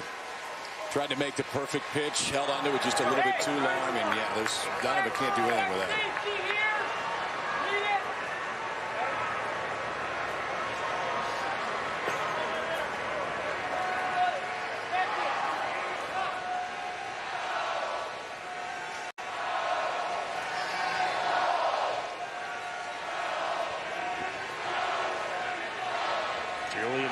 Fonte another opportunity with runners on.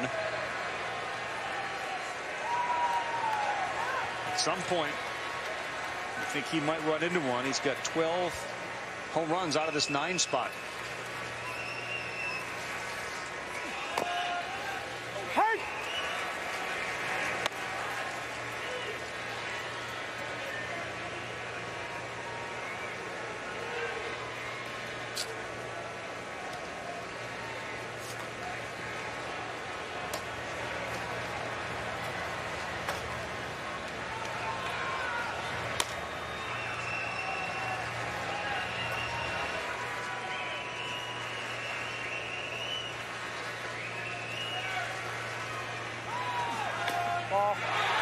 In the dirt, that one gets away. No advancement for a while. I thought Duvall might read it, try to head down to second, but he didn't.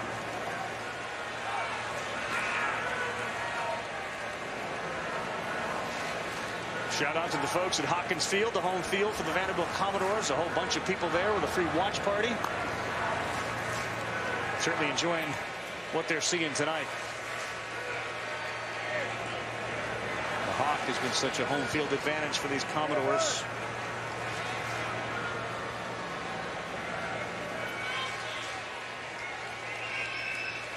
Fonte twice is squared for a potential safety squeeze.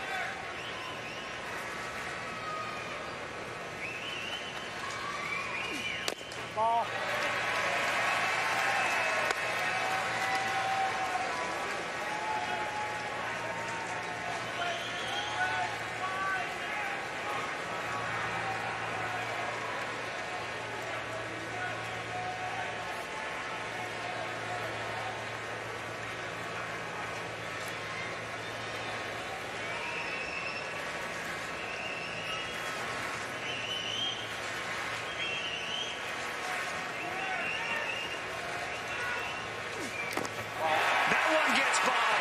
Scott, he's in, and a breakdown for Michigan tonight. They're trailing 3-0.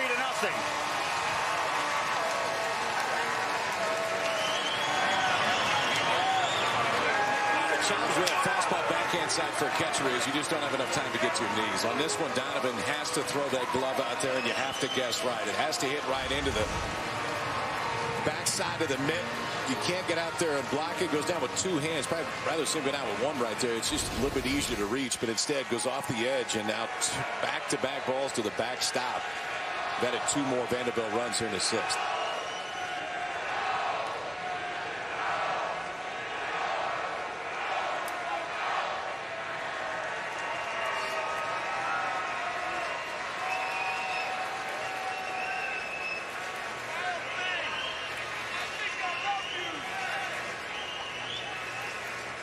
To a dangerous hitter.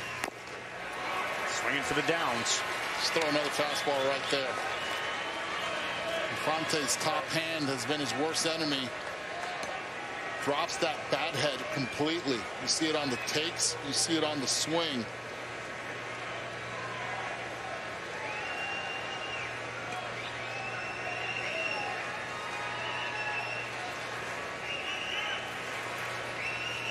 Drafted by the Marlins.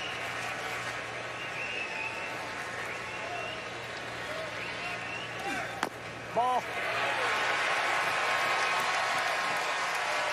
Weissenberger walks in Fonte, and that brings up Austin Martin. Guys, we talked about the walks from Weissenberger. Last 2 batters he faced on the 8th of this month walked both of them.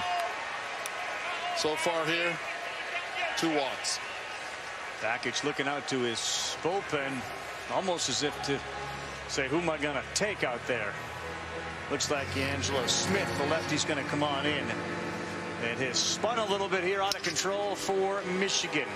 Top of the 6th, Weissenberger coming out. Vanderbilt's up 3-0, and remember, Kumar Rocker's on the mound, having allowed just 1 hit. You know, I don't care what Austin tells you. He's not a power hitter. Austin Martin, gone! 1 swing, 1 run.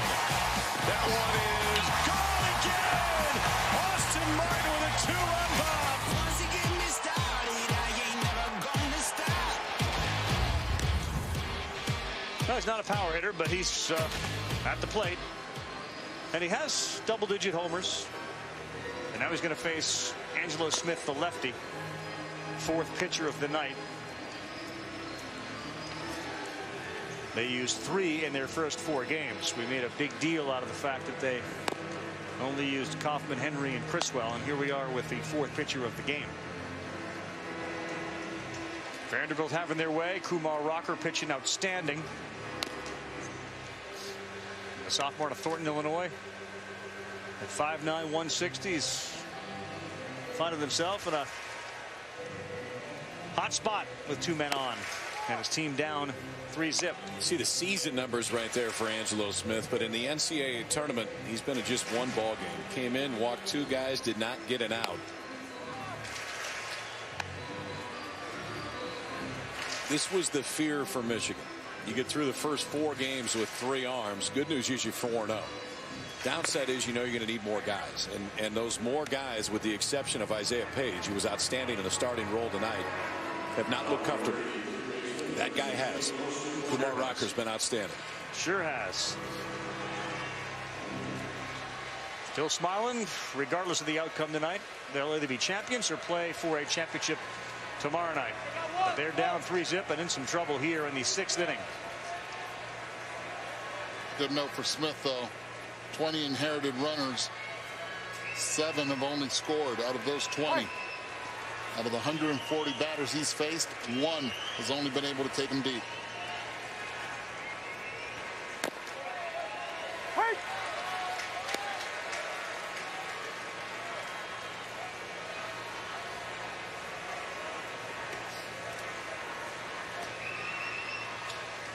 Strike 1 to Martin, who was thinking about going to a Jacksonville Community College. He dreamed of going to Vanderbilt. Once he discovered that Vanderbilt had some interest in him, he was all in. And when he got there, he struggled a little bit with the transition from the high school to the college level. Had to have a couple of sit-downs with that guy right there. And now he's as focused as anybody, with a bright baseball future to go with a bright future off the field.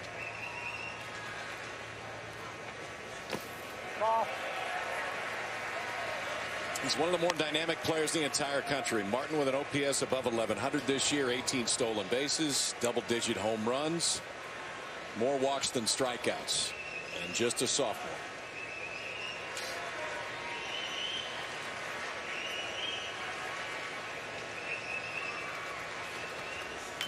Foul.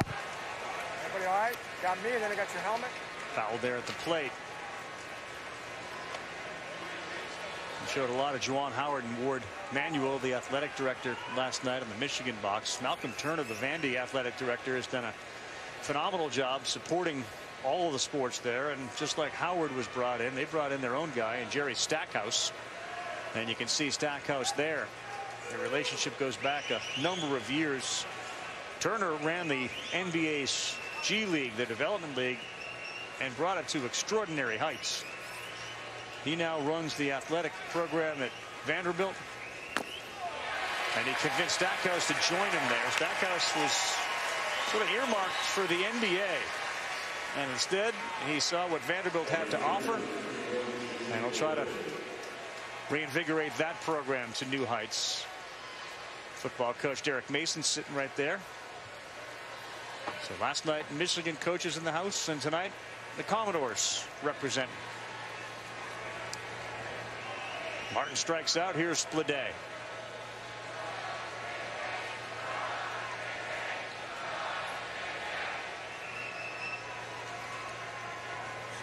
Ball's outside. I tell you, there's a feeling. I mean, it's 3-zip, which is not insurmountable, but it feels like we haven't seen Rocker in about an hour. Yeah, it's a good point. Something to watch for when he goes back out. When he's been out there, he has been dominant. Last time he threw a pitch was about 27 minutes ago.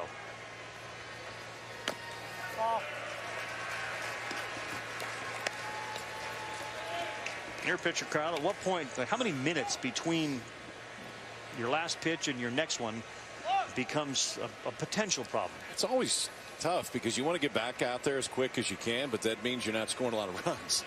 So there's a balance there. 20-25 minutes is not easy. He's staying warm over there, but still, sometimes it takes you a few when you get back out. And he stood the entire 27 minutes. He doesn't sit much at all. Foul.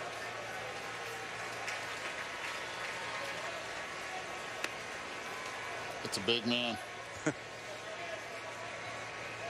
Talked about the development of this Vanderbilt program.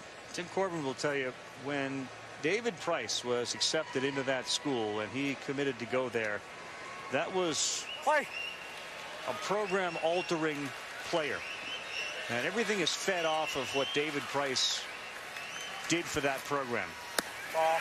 Here you go. One misses. Did he go? No.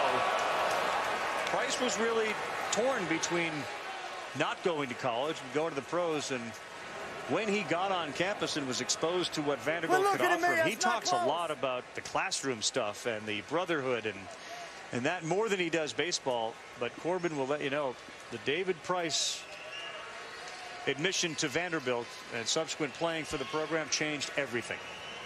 And it was Eric Bakich that recruited him.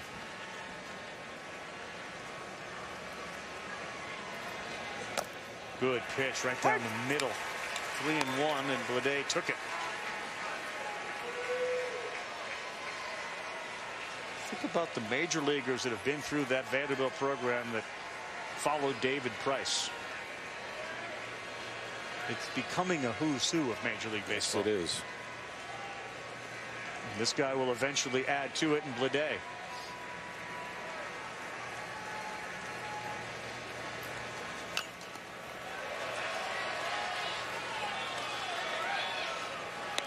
Got Pedro Alvarez, Tyler Beatty, Buehler, Ryan Flaherty, Carson Fulmer. Price and Fulmer are actually facing each other tonight in the Red Sox-White Sox game. Carson's starting tonight. He's on the mound.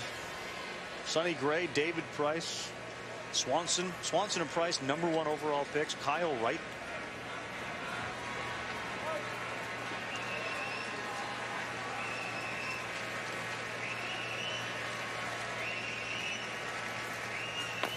He swings at ball 4. That one was caught. Blade is out. About a half hour from his last pitch, Kumar Rocker will take to the mound, leading 3-0 here in Omaha.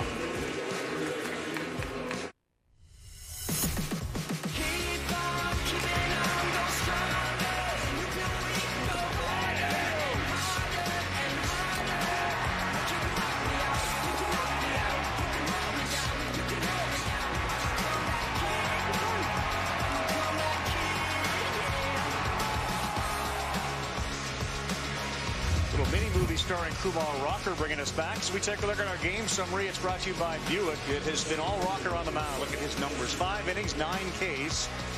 And it has been, I would imagine they would describe it as a sloppy game from Michigan so far. 2 errors, a handful of balls that have gone back to the backstop. I would agree. Didn't make an error in the first 3 games here. Made 1 yesterday. So now 3 errors in the past 2 from Michigan. It's a guy on the mound wearing number 80, though, that's been the biggest difference tonight for Vanderbilt, giving up just 1 hit as we go to the bottom of the 6th. Let's see what that 30-minute time period between pitches for Rocker. If there's any effect on him, he'll deal with Franklin, the 2-hole hitter, Jordan Brewer, and then Jimmy Kerr. A big story in this one was Jordan Wogu, the designated hitter for Michigan, running down to first. Appeared to injure his quad rather significantly, and he is not returning tonight. 89-mile-an-hour fastball in there from Rocker. 2 89-mile-per-hour fastballs back-to-back after this long layoff.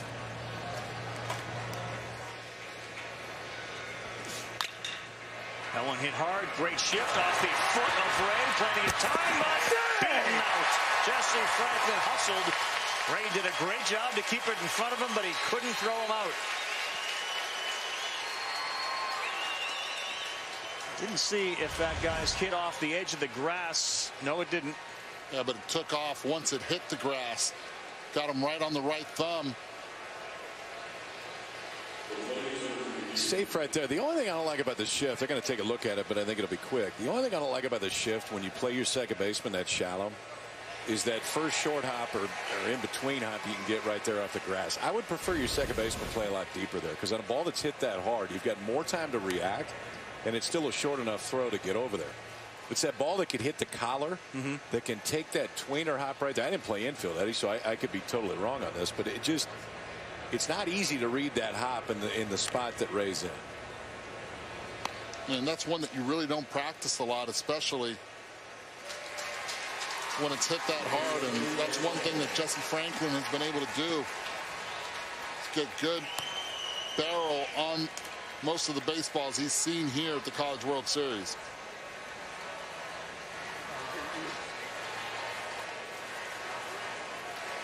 Let's keep an eye on the velocity of Rocker. We see him still trying to stretch that shoulder out.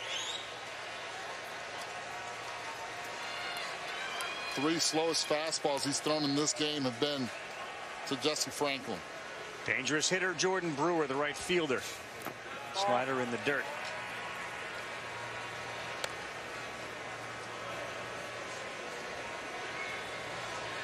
Two errors apiece in this one, as Ray got charged with one there.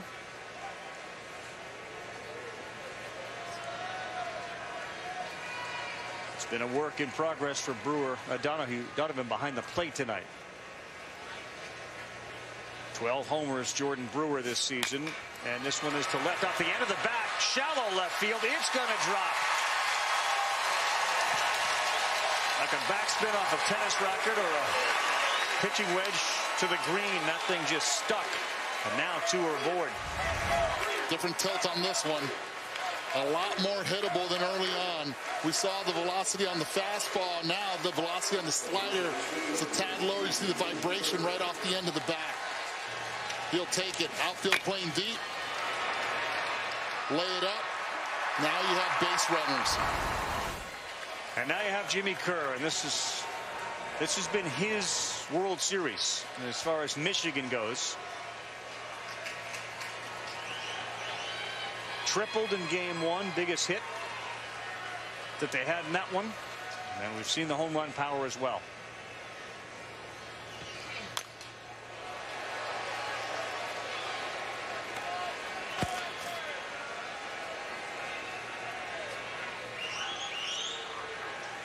Three homers, 8 RBIs, all school College World Series records. Michigan was here in '84 with the likes of Sabo and Hall of Famer Barry Larkin.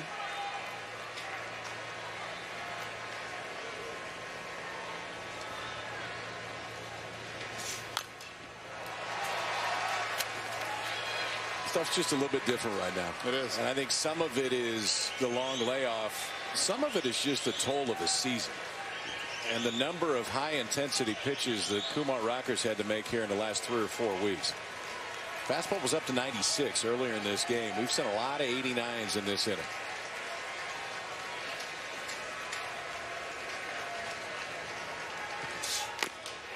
Blew it by him, and he liked that one. And the adrenaline kicks in. You get a little bit extra right there. And he got Jimmy Kerr to go up and out of the zone because of the respect for the fastball and the slider back behind it in a spot that you need a strikeout on the mound. Rocker threw his best fastball to inning right there. That had good carry, stayed off the barrel, strikes out Kerr for the 3rd time tonight. Still, the concern is the location. Missed location big time. Up and away on it. Have to still keep an eye on him. That 4th inning paid a toll on him with that error from Paul. Added 12 extra pitches to the game. He's been stretching that shoulder a lot.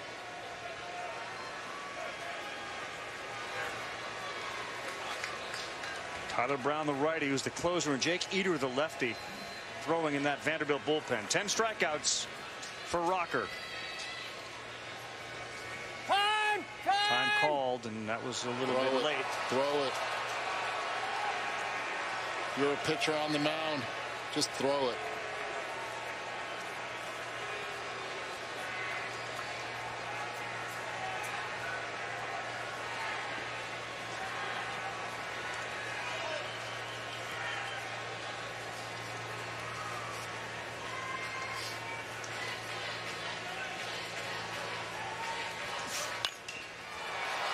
This one to left. Over there is Scott at the line. It'll hang up 4, and he'll make the play. Not tagging either runner. So Rocker now 1 out away from getting through the 6th.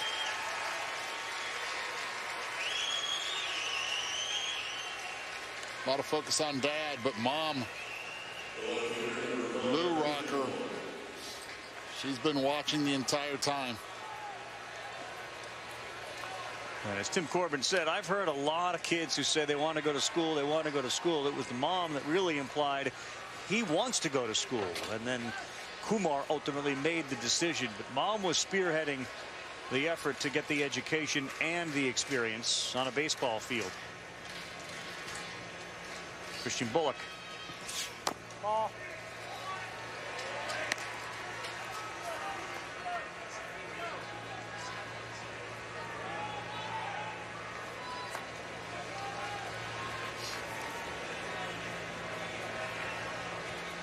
Michigan has run in situations like this, perhaps force a throw down to third.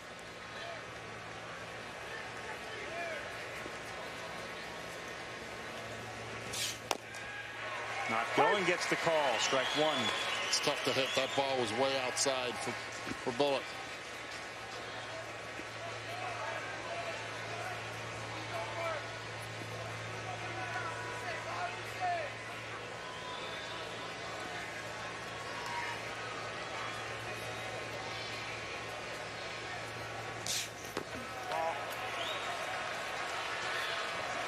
Clark is really good at blocking that breaking ball, and it's one thing to keep it in front. It's another to keep it close enough to you. The base runners can't go anywhere. We've seen Michigan going on the dirt ball and not waiting to see where the ball ends up because Clark has kept it so close they can't.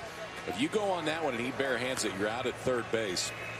It's not just the ability to block it. It's how close to home plate can you keep it, and Clark lands it almost right on top of the dish.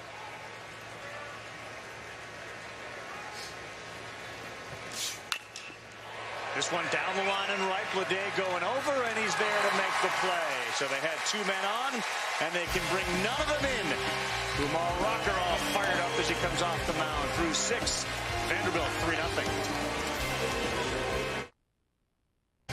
Gorgeous night here in the nation's heartland. Welcome back to the NCAA College World Series. It's presented by Capital One. Eduardo Perez, Kyle Peterson, Chris Button down on the field, and our folks that have been here for about 2 weeks, including Wade Hewitt, Mark Griffard, Steve Haas, our great camera people, Ralph Hammock, Ken Ayers, John Lawrence, Jerry Jedwine, Greg Logan, Jim Foley, Shane Marshall, Sean O'Halloran, Tom Sedley, Michael Ritchie, Larry Fairclough, and Brad Pace. Thank you all for the efforts day and night doubleheaders that have led us down to this best of 3.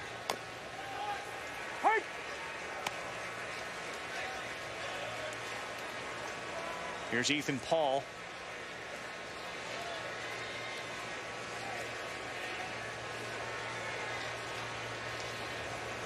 Yes, he did. Right side of the infield back right there. Ethan Paul trying to take it with him. Jimmy Kerr, the first baseman, was playing extremely deep like he is right now. K.O. Thomas, the second baseman, was. You could see the action right there for Paul was to try to drag it and take that ball towards first.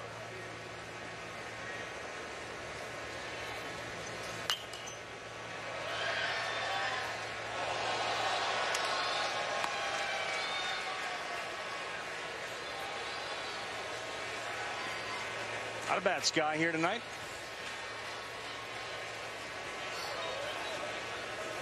Is that looking in the direction of the Peterson abode? Let's get this straight. It rises in the east, sets in the west. Yeah. Okay, good. Get my bearings from it, figure out, yes, that's the right direction. It's out there somewhere. Yep. So Eric Bakich and Tim Corbin both coached at Clemson under Jack Leggett, but Corbin actually has his wife Maggie to thank for getting him the job. They weren't dating at the time. They were just friends from Corbin's time at Presbyterian, and she knew that Leggett was looking for an assistant, so she called him up and she said, hey, I want to recommend that guy down at Presbyterian named Tim Corbin. The way that Tim says it, he says, why don't you call that nut down at Presbyterian? Right. So he ends up getting the job. They eventually get married, and Maggie has now had a long marriage to that nut who was down in Presbyterian. It's still very much a nut, I think she would acknowledge, but boy, have they been successful together. And make no mistake about it, Bakich will tell you this. Corbin will tell you this too. She played a significant role in the growth of Vanderbilt program. She is a baseball nut herself and was oftentimes sending out flyers, and part of the recruiting process was Maggie Corbin. Very independent, funny woman. We talked about Bakich showing up too, by the way, for that interview with Corbin. He had all that athletic training equipment in his trunk. Bakich was a trainer and considered being a trainer for a long time, but one of the people he trained was one of the daughters of Maggie Corbin. She subsequently became a terrific tennis player. Maggie, 2 daughters, Molly and Hannah, trained, I believe it was Hannah. Yes. And that's also, and there's Hannah on the one on the far left. She'll take the glasses off now again. She'll know she's on. They're letting her know, and there they go. Don't catch me with those on. This one is hammered down the line and right with some carry on it. It is over the wall and a home run for Philip Clark.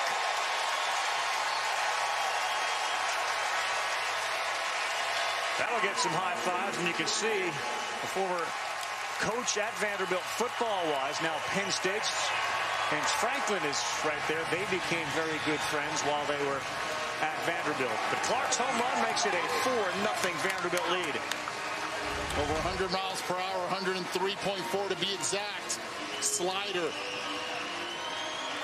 Good backspin on it, and this ball left on a line.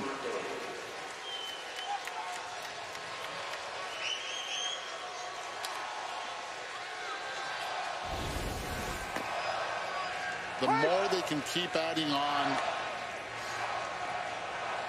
the less that they have to use Brown if needed.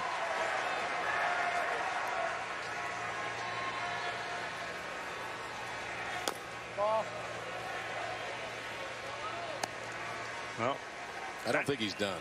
No, and that guy's doing tonight what Henry did last night. You know, yes, great pitching like we've seen the last 2 nights from these guys.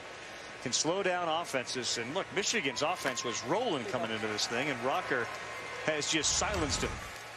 We saw the energy from Rocker after his last strikeout, and we see him still continuing to be in the middle of everything.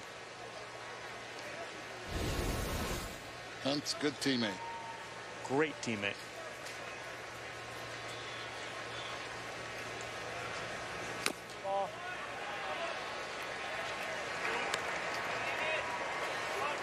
For Philip Clark, that was the 9th home run that he's hit this season out of the cleanup spot.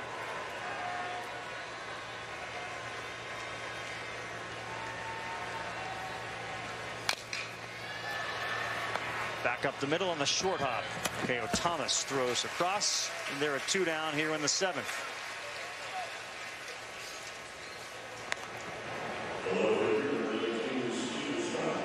James Franklin, of course, the head football coach at Penn State. He and his wife Fumi became very close with the Corbins while at Vanderbilt. Fumi was out here earlier this week spending time with Maggie and Tim. And the coaching fraternities at these schools, and then they branch off to go elsewhere. Those relationships generally stay strong. Left center field. Franklin came in, now he's going back, and it goes off the wall. He misjudged that one off the bat of Stephen Scott. He's in with a double.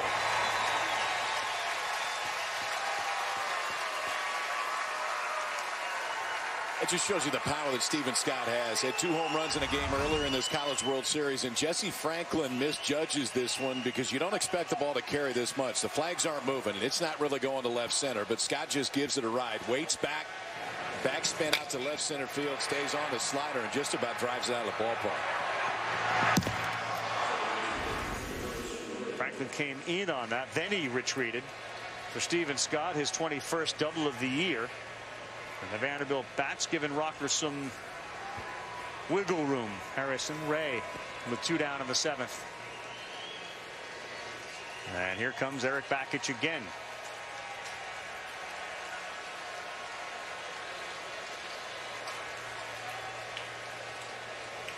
They've used 4 pitchers tonight. They've used 3 for the majority of the postseason.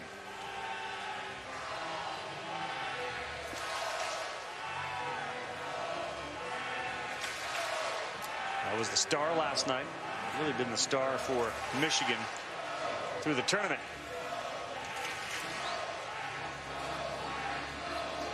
Bakich is making another move. All right, the Major League Baseball game between the Giants and the Rockies is currently underway. You can see that one on ESPN2. Back to the College World Series after this timeout with Vanderbilt up 4-0. 4D replay here. Philip Clark, start from the backside. Head on the baseball. Follow through perfect. Great balance. Exit velocity again. And look at Hawkins Field. Lawn chairs are out. The cheers are up. They're happy in Nashville.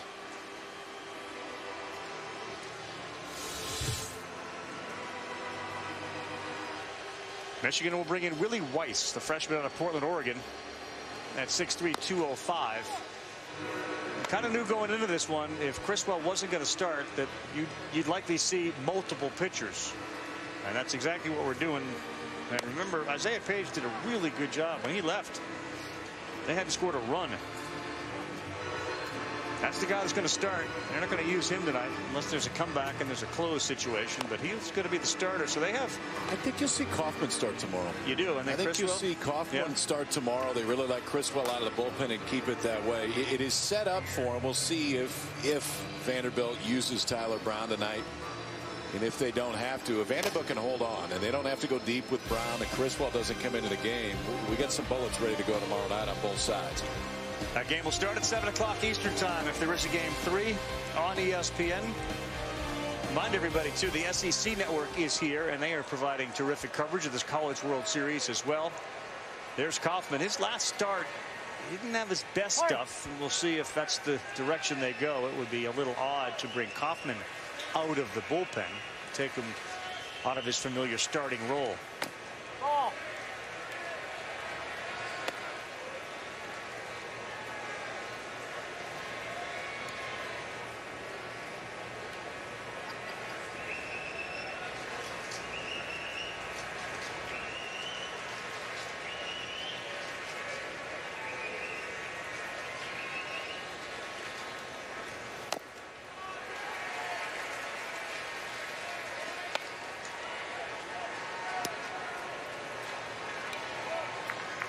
That end for Nebraska.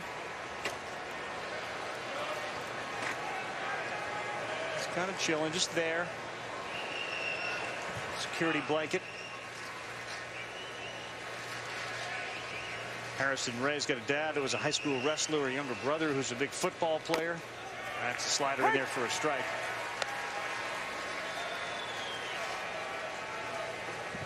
That play the other night he made against Louisville, if that play isn't made, does that ball spin enough away that maybe a run scores on that play?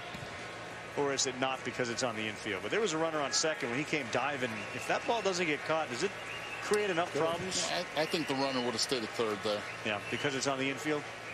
Yes. That ball was moving in a lot of different directions when he made that play. This one popped up, and it's going to get deep into the seats at a sold-out TD Ameritrade here on a Tuesday night.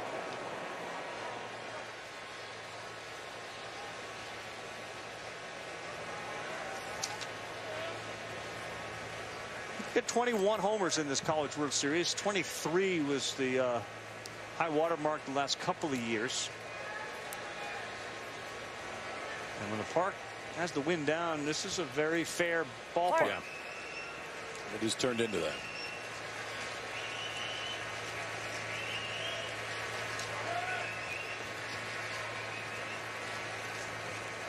Ball to inside.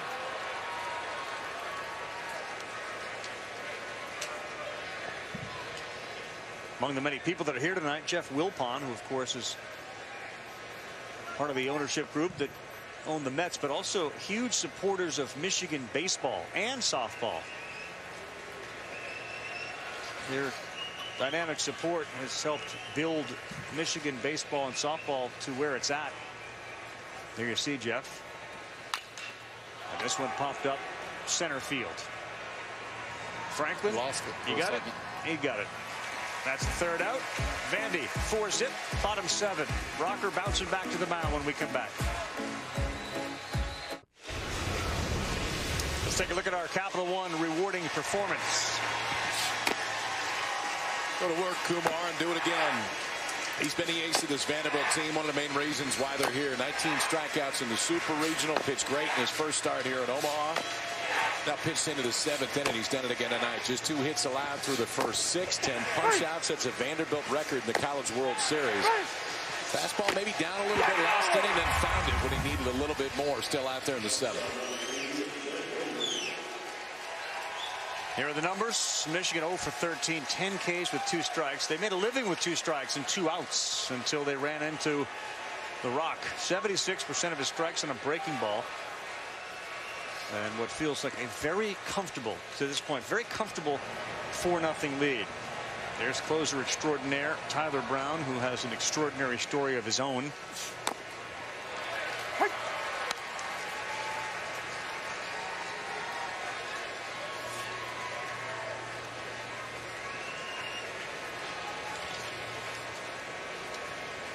Blomgren, Donovan, Thomas.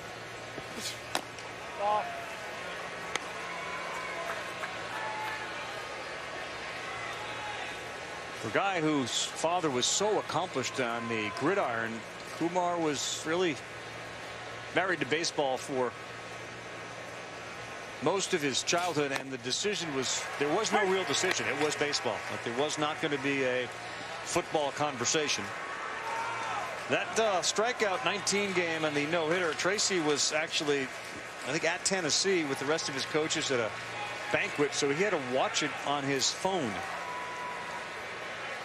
which is great. If he had done it, 25 years ago, there was no phone, but now we got a chance to watch it. But he's watching it on a tiny little phone, and the son is throwing a no-no with 19 strikeouts. Lou did not like that at all. See her shaking her head. Yeah. Trying to disrupt the timing of her son.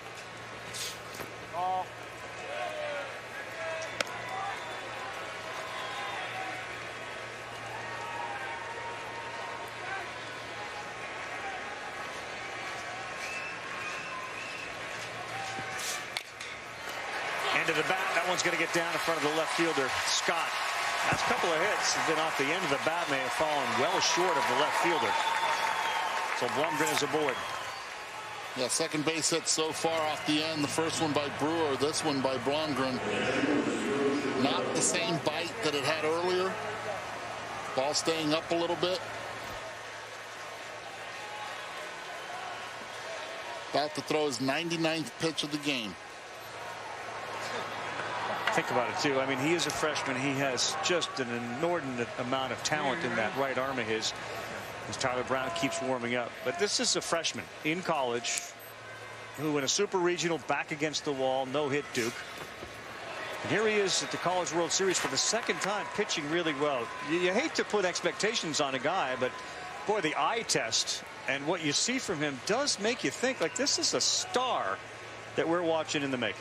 The eye test says it. The other thing is just the way that he reacts to big moments, because it doesn't feel like he thinks it's very big. I think they're going to get a balk right there on Rocker, so base runner will go to second base.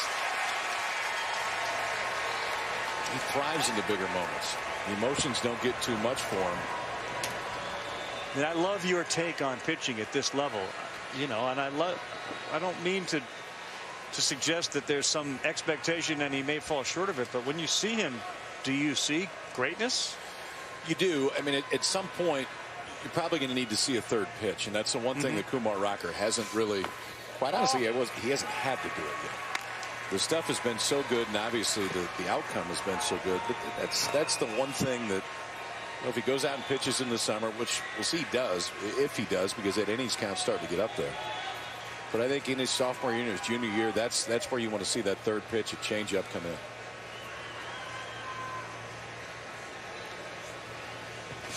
Look out. Wow. That was scary. That one came right in on Donovan. I would think that ball hit the bat right in front of his head. Yeah, and he has to take a deep breath right here. He protected himself with the bat. Oh, my goodness. Put the head down. I do not blame him one bit. That is scary. He's lucky it didn't hit his finger, too. Once you had finger wrapped around the front of the bat, it missed his finger by less than an inch.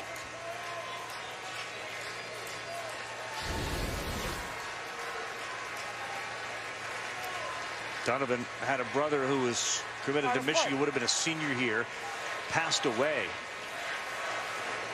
So much of the season for the Donovan family has been about the brother. That one also inside and fouled it off.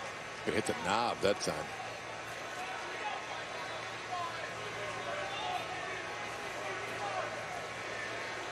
Well, both of those pitches don't make you think in right now. Kumar with his slider that he has in his back pocket. Now it's the time to throw it. Already with a College World Series school record 10 strikeouts.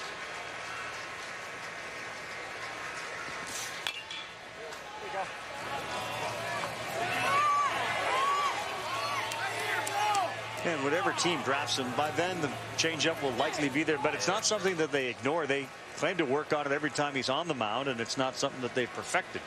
But let's not forget, he's the one that calls his game. It doesn't come from the bench. So between Clark and him, it all depends on how much run support he gets to see if he can work on it during the game. Strikeout number 11. That's why he doesn't throw it very much, because that one is so good. 11 strikeout on the slider right there. And for Kumar Rocker, I mean, that you'll see him working on the changeup probably a little bit more in the summer, a little bit more in the fall. Tim Corbin on his way out doesn't waste any time. They will go to Tyler Brown to the bullpen, but the freshman was outstanding yet again. 6 1/3, 11 strikeouts for Rocker. What a security blanket for Tim Corbin in a game they had to win to keep their season alive, and he'll get a standing ovation heading to the bench.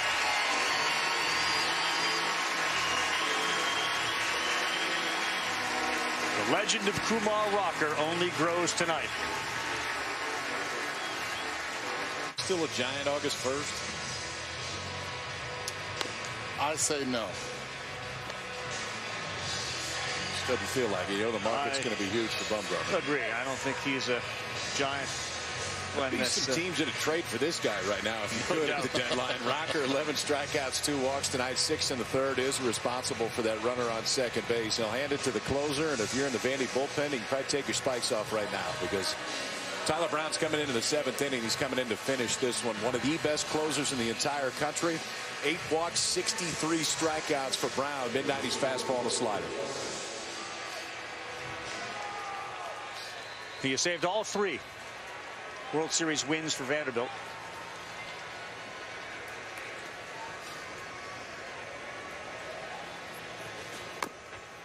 First pitch fastball 93 to Akeo Thomas. Very interesting road that Tyler Brown has had to travel to get to Vanderbilt in this College World Series. His mom was stricken with cancer when he was young, 13. He had a drive her to the hospital because she was so sick, and yes, at 13 he drove her to the hospital. At that point, the traffic issues that he might deal with, be damned, he said. I got to deal with my sick mom. She later passed away. In high school, he blew out his arm.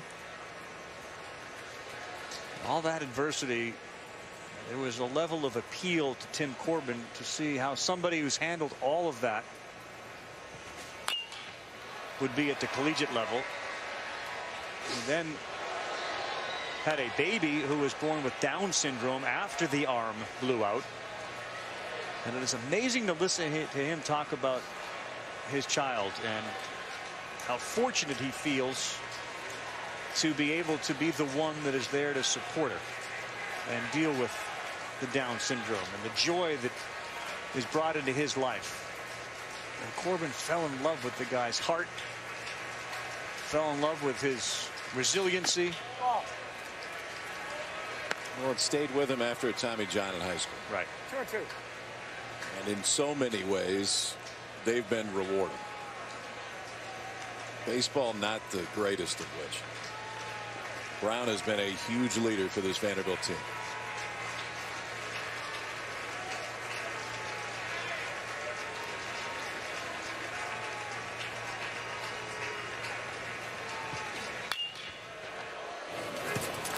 And what you want out of your closer coming out of the pen is knowing that he's going to be around the plate. 8 walks on the season. He will throw strikes. with his primary and secondary pitches at any time.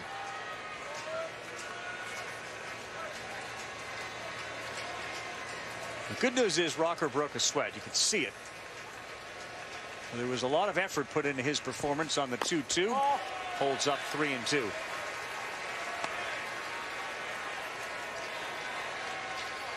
And in an odd way, all those challenges and the adversity that Brown dealt with, as he said, when he stands on the mound, like nothing is as bad as some of the things I had to deal with. Like, you guys who look at this and use the word pressure, you haven't walked in my shoes.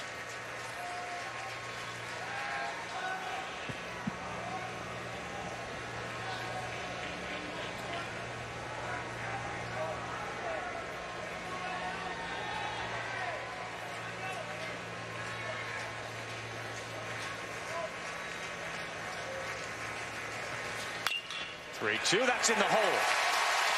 Blundering, Brown's third, he's coming hard. He's in there safely. An RBI for Akeo Thomas, and Michigan's on the board.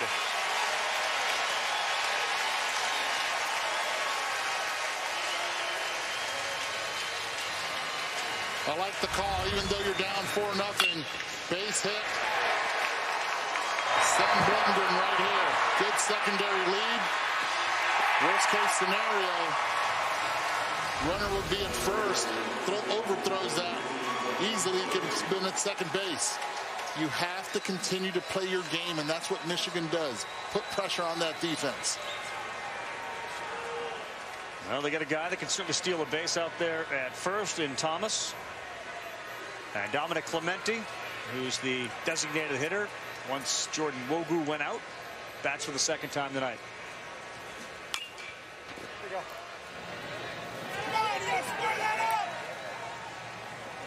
Only one out here, bottom 7. The closer is in for Vanderbilt.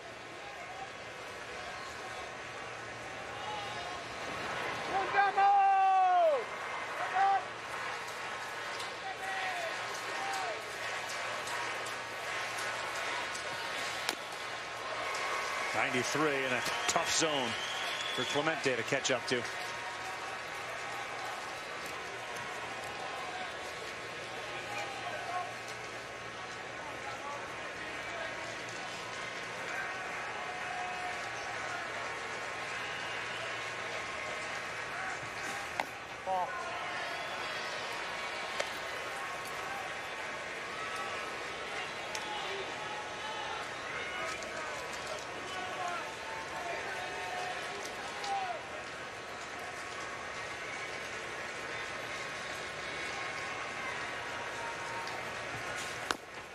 Called strike 3, and say goodbye to Dominic Clemente.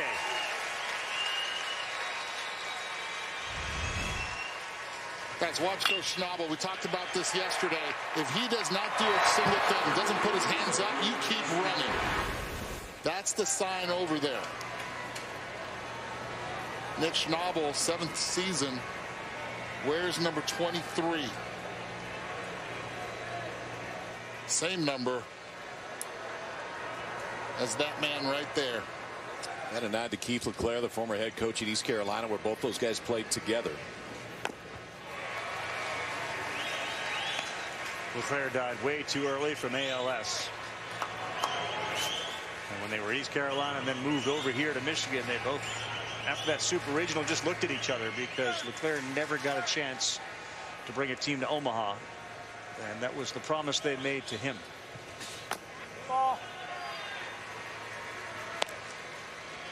Without saying a word, they both knew that they had accomplished a part of that mission for LeClaire.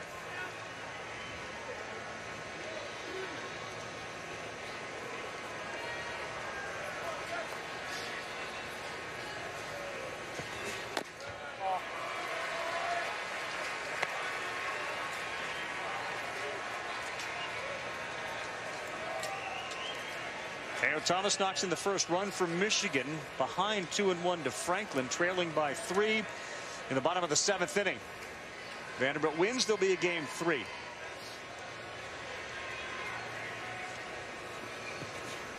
Oh. 3-1, and Jordan Brewer The Big Ten Player of the Year is on deck. Seen anything at all from Brown that would worry you at all, or no? Oh, not given his history. I mean, he's not a guy that walks too many, and you think he's going to have the ability to find it, but he's about 50-50 right now. 8 strikes and 7 balls in his first 15 pitches.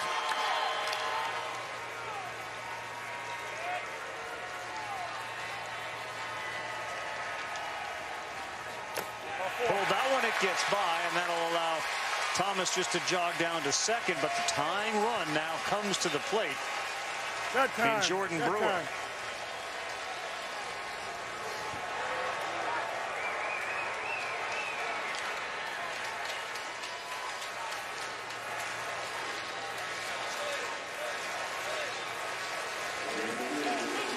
We'll be on the air at 7 o'clock Eastern time if there's a game 3 tomorrow night.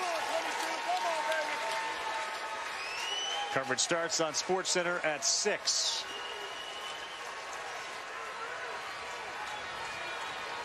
Jordan Brewer goes through his pre-bat ritual with 12 homers. 58 runs batted in. Nice play.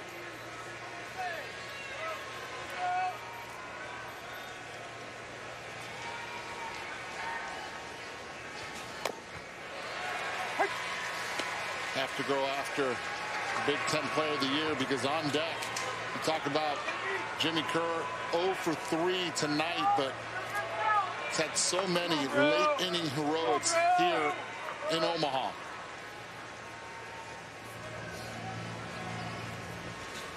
Ball inside. Last year, Jordan Brewer was at Lincoln Proud Community College. He was off the radar. Division I colleges. Major League Baseball wasn't even thinking about him. A 5-tool right fielder. They have 3 regular outfielders, and they got hurt, so he got playing time. And now, as he said, my dream literally has come true. And all he did was turn it into the Big Ten Player of the Year. 3rd-round draft pick to the Astros. That's not a bad turnaround.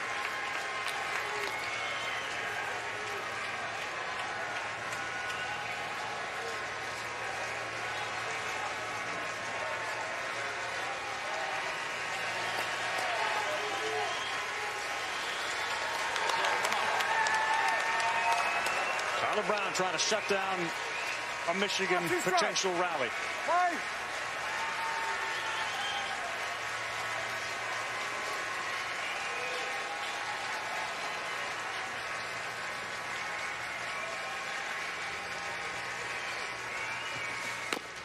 Great pitch on the corner, and Brown sends Brewer back to the bench with a bat in his hand. They strand 2. Good looking slider right here, but Tyler Brown comes back with a fastball. 2 strikeouts for Brown, allows an inherited runner to score, but we go to the 8th in Omaha.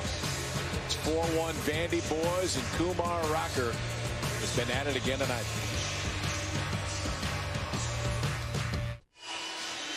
SportsCenter follows Major League Baseball. Inside Manny Machado's return to Baltimore, where he was a star for so long. Is Clay leaving the Bay? Clay Thompson's time as a Warrior may be up. And the Pro Bowler, Aqib Talib, is in the studio. SportsCenter tonight after the Rockies and the Giants on ESPN and the ESPN app. There you go. Back here at TD Ameritrade. Ty Duvall leads things off top of the 8th. Vanderbilt up 4-1 over Michigan. Tyler Brown now the pitcher. Record for Vandy. And he's got to get 6 outs, including the bottom of the 9th.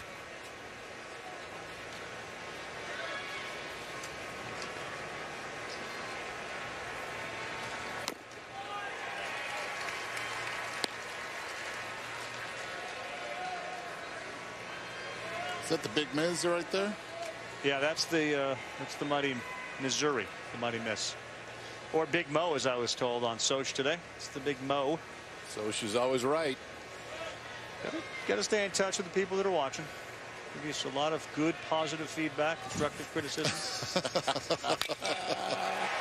Center field and deep. Franklin goes back, then he puts the brakes on. And Duvall is retired. Big part of the ballpark at night here. We've seen many that have tried to go to center field at night.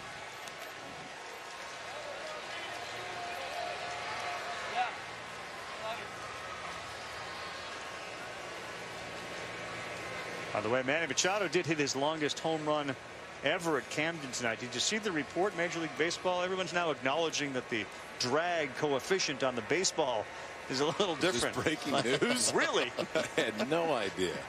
The cue ball aspect of it is making it fly through the air a little easier. No clue.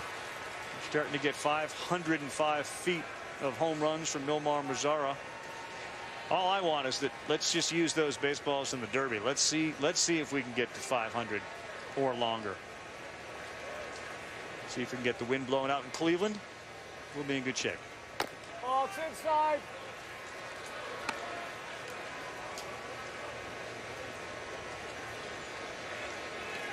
Kyle said earlier, Aaron Judge once won the college home run derby. They'll have that here Saturday. Judge went deep tonight. So did Gleyber Torres for the Yankees. So did DJ LeMahieu, and they won again. This one to right center field, hit pretty well, going back to the track and right at the wall. That one is reeled in. Julian Infante, his bid for his 13th comes up just a couple of feet short. Omaha, the bigs, where are we going? Alex Bregman, star shortstop for the LSU Tigers. 13 and 15 goes big fly. And Alex Bregman's home run has allowed the Astros to extend their lead over the Pirates 3-1. They're starting to get healthy over there in Houston. Springer activated today. They went through a little bit of a slide without Springer. It's amazing how when you remove one aspect of that team, you know, two. I know that they've had several injuries, but yes, losing Springer, who was kind of having a first half MVP type season, he's back. Yankees have gotten healthy. Wow.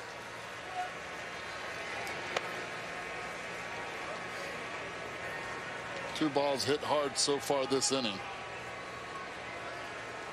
Duval and Infante. I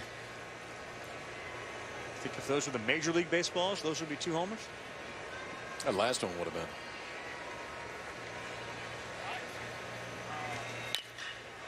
That one was hit on the nose as well off the bat of Austin Martin, but three loud outs. Just another 1-2-3 inning. It doesn't matter how. Michigan needs the bats to get going, though. Running out of time. 4-5-6 2 up.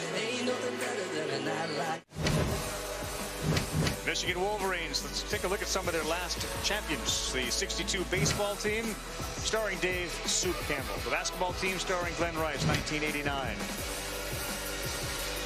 So the 1997 football team split it with Nebraska. Yep. And the 1998 hockey team won the NCAA championship. Baseball team is one win away. It does not appear as if tonight's going to be their night. Grandpa Kerr, he knows it.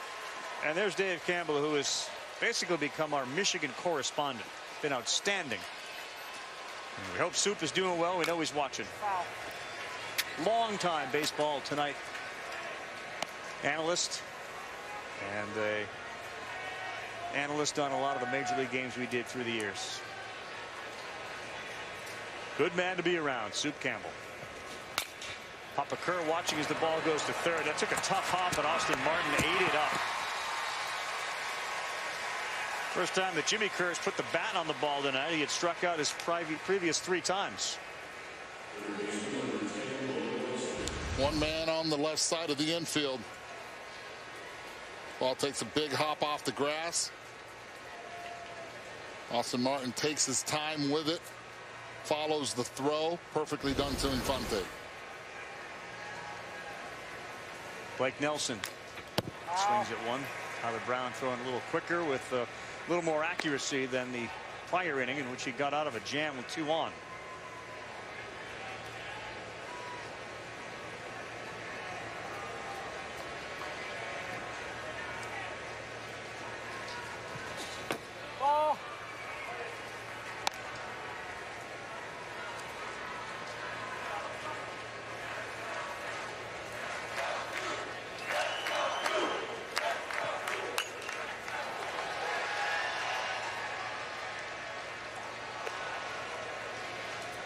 I would think, Eddie, as a hitter, that for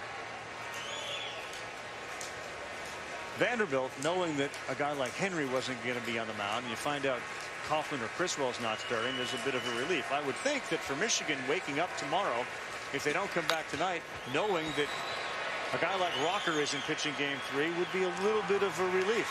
Not only that, also Brown, if he goes through with this, throwing 2 2/3 innings also is a relief. I get the sense, like we saw with Coastal Carolina, where they kept parading the same guy out of bullpen. If they got a chance, he's going to be on the mound tomorrow night. He would, but probably not the same guy, though. No, I don't think he can come in and get 8 outs. That's for sure. I mean, maybe you can call on him to get 3. It should be Carl Kaufman from Michigan, Mason Hickman for Vanderbilt if the score holds tomorrow in game 3. Line shot right at second. Quick inning for Brown. Will continue 4-1. Vanderbilt on 7 pitches. The NCAA College World Series is presented by Capital One. What's in your wallet? Look at TD Ameritrade shining there on the lower left part of that screen, downtown Omaha. They just lit up beautifully tonight, the Bob Carey Ped Bridge. That's the Bob Carey pedestrian. Changing colors on you now. First National Bank Tower right downtown. Uh-oh, look at that. Oh, yes. Looks like they knew we were coming to them. Sparing no expense. We got baseballs, balls flying, we got airplanes. We got ourselves a College World Series that appears as if it's heading to a game 3. Vanderbilt and Michigan, 2 programs mirroring each other. One is in its adolescence, if not its maturity. The other one is just beginning its grade school, and boy, have they come quickly. Walker Cleveland now on the mound for Michigan. 6th pitcher used by Eric Bakich, getting a freshman. The experience to pitch here in Omaha. J.J. Bleday. Oh, what a way to start. Yep. This guy's going to be a major leaguer, maybe next year. I'm a freshman. This is like the first time you come into a big league spring training game. You go, oh, I faced that guy. I faced Kevin Ory. First pitch, I hit him right in the middle of the bat.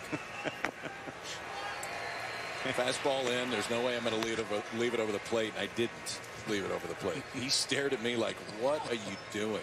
Dude, I got no idea. Sorry.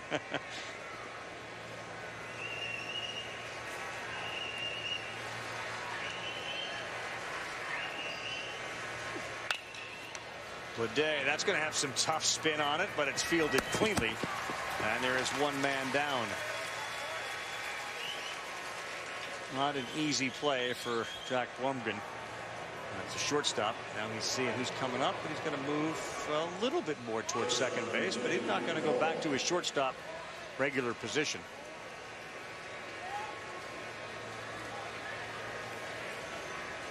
Quiet night for Bleday, 0 for 4 with an intentional walk.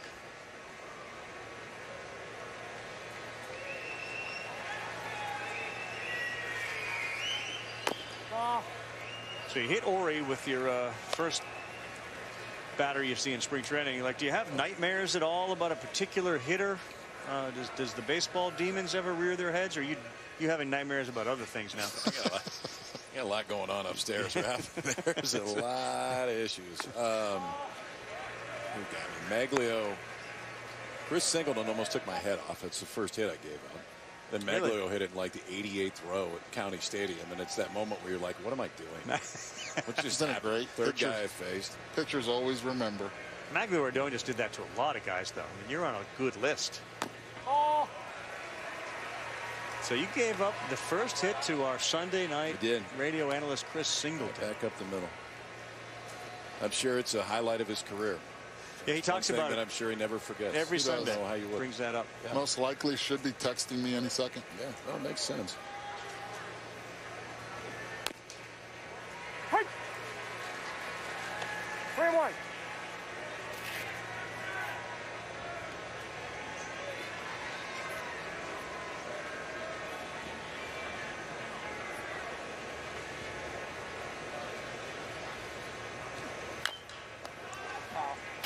I think Prince Andrew is going to go to the Saturday game, Red Sox Yankees. Oh yeah. Got insider info here. Well, I know that our buddy Boog Shambi's going to be over there doing the radio. He believes they should take a picture together. As they should. You should go sit in the royal box. You're going to be over there, right? Yeah, just walk. Just ask. Yeah, there can't be any security around. I just roll in. I hung out with Eduardo and Kyle earlier this week. Can I get in? Can I get in here? I am right. I was talking about the Bob Carey pedestrian bridge this week, and I'm going to sit in the royal box. Who else was doing that? Makes sense. Tell you what, it's just gorgeous. You get on that thing, you keep walking. At some point, you're going to end up in Iowa. Maybe Mookie Betts will help you get connected there.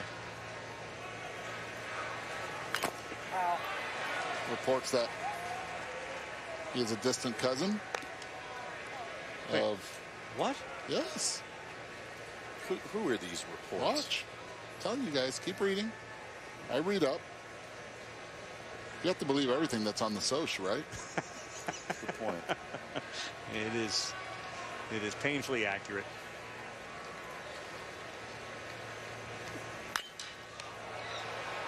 Center field. Paul fires his bat down. He knows that is a graveyard out there.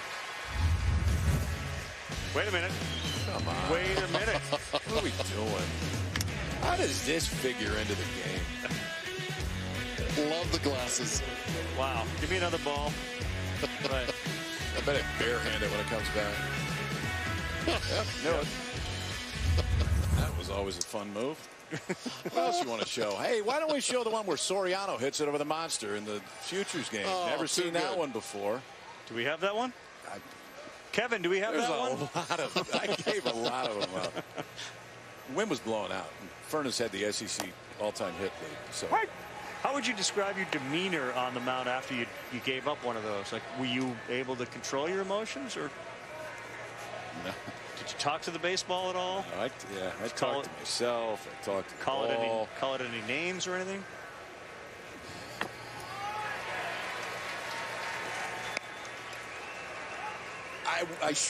He's speechless. I didn't learn the ability to put the glove over your mouth until a little bit later on. I should have probably learned it early. But now, as a dad to children of your own, you're teaching the lessons you never learned. No, I am. You're right. Valuable.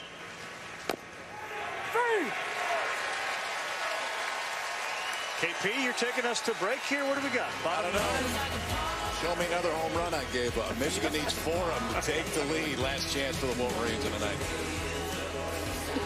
You can knock me out. You can knock me out. You can hold me down. You can hold me down. I'm a comeback kid. I'm a comeback kid.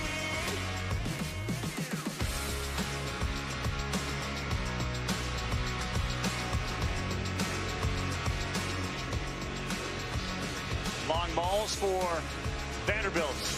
And no real power from Michigan. Kumar Rocker, who you saw earlier, sets a College World Series Vanderbilt record with 11 strikeouts. They had 4 hits, 28 in their previous 2 games. He silenced the Wolverines tonight. And he is certainly enjoying all this. Kumar Rocker, the freshman. Eddie brought up the point that at some point he might just become a one-man guy. All right, so Eddie has brought it to our attention now. I don't know what publication this is, but Mookie Betts is reportedly a distant relative of soon-to-be Duchess Meghan Markle. We could reach out to Mookie and find that answer out. That is not a problem. If you want to get to that box, Mookie is your best bet. Get it? Bet. I still think you should just walk down there. I'm just going to tell him I was talking about the Bob Carey Ped Bridge, and we would be in like Flint. All right, here we go. Bottom 9, Michigan needs 3 to tie against Tyler Brown. First pitch poured in there at 90 fastball. If Vanderbilt's a winner tonight, we'll see you everybody for a Game 3 winner-take-all College World Series game tomorrow night.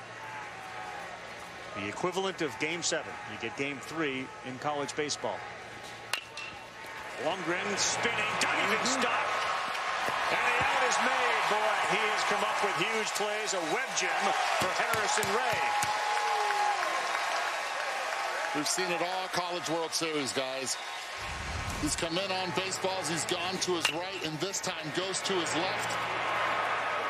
gets up quickly. And Infante was the stretch at first base, and guess who's on top? Loving it. K-Rock.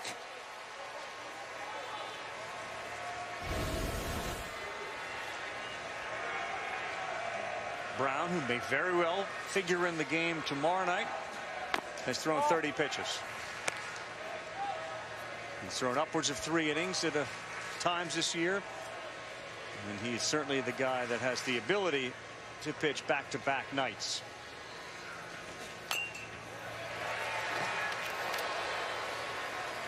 Tommy Henry last night for Michigan, Kumar Rocker tonight for Vanderbilt.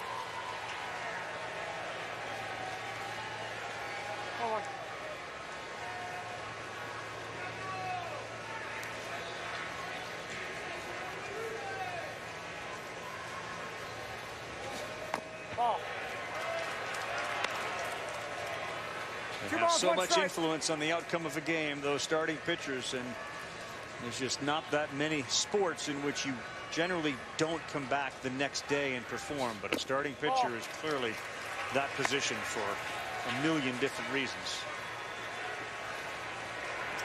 So Henry and Rocker have both done their jobs for their respective teams and their schools. They'll be going nuts in Nashville tomorrow night, and certainly in Ann Arbor, and all the alumni across the country and the world seeing if their team can win a championship.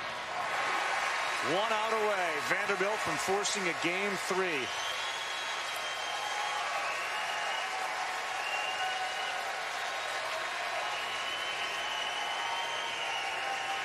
Yep, it's happening.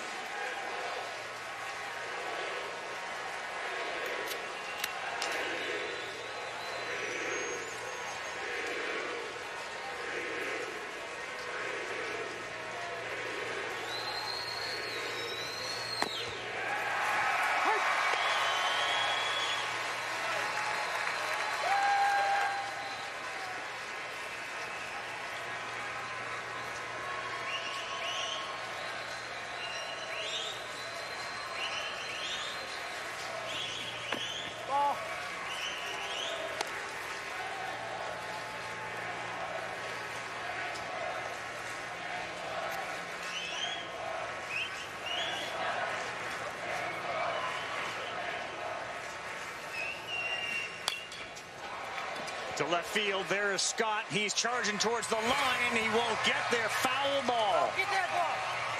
Hey, come on, boy. There are 6 umpires tonight. You got 1 down the left field line, 1 down the right field line. Greg Charles was right there to make the call. Great effort right here. You get the wall coming at you. Only way to put on the brakes quickly is to slide.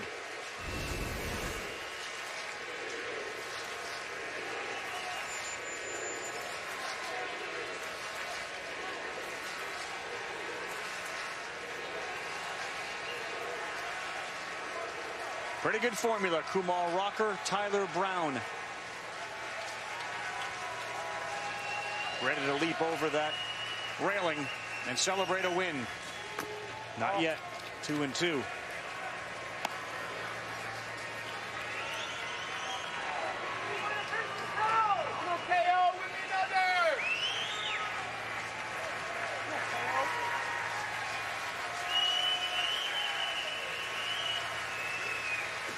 Ball to the side. 3-2.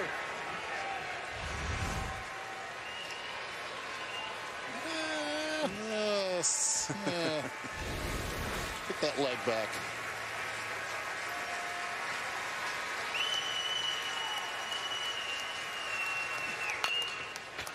That's fair.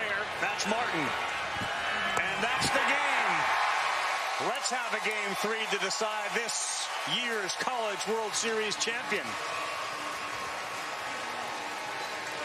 Rocker, Brown, home runs, defense, and we get ourselves a winner-take-all game. Cool moment right there. Drake Fellows, who pitched last night, was the first one to hug Kumar Rocker after that one. Just kind of feels right, doesn't it? Sure Vanderbilt goes undefeated to the finals. Michigan goes undefeated to the finals. You felt like this one was going to go 3, and tomorrow night should be a blast. bottom half of the order again was the key for Vanderbilt. Good balance from Clark all the way down to Duvall. Offensively, they did what they had to do, but the pitching, closing it out. This is a good one, fellas. Well, it's a great reminder of how momentum is your next day's starting pitcher. And in this case, it was Rocker.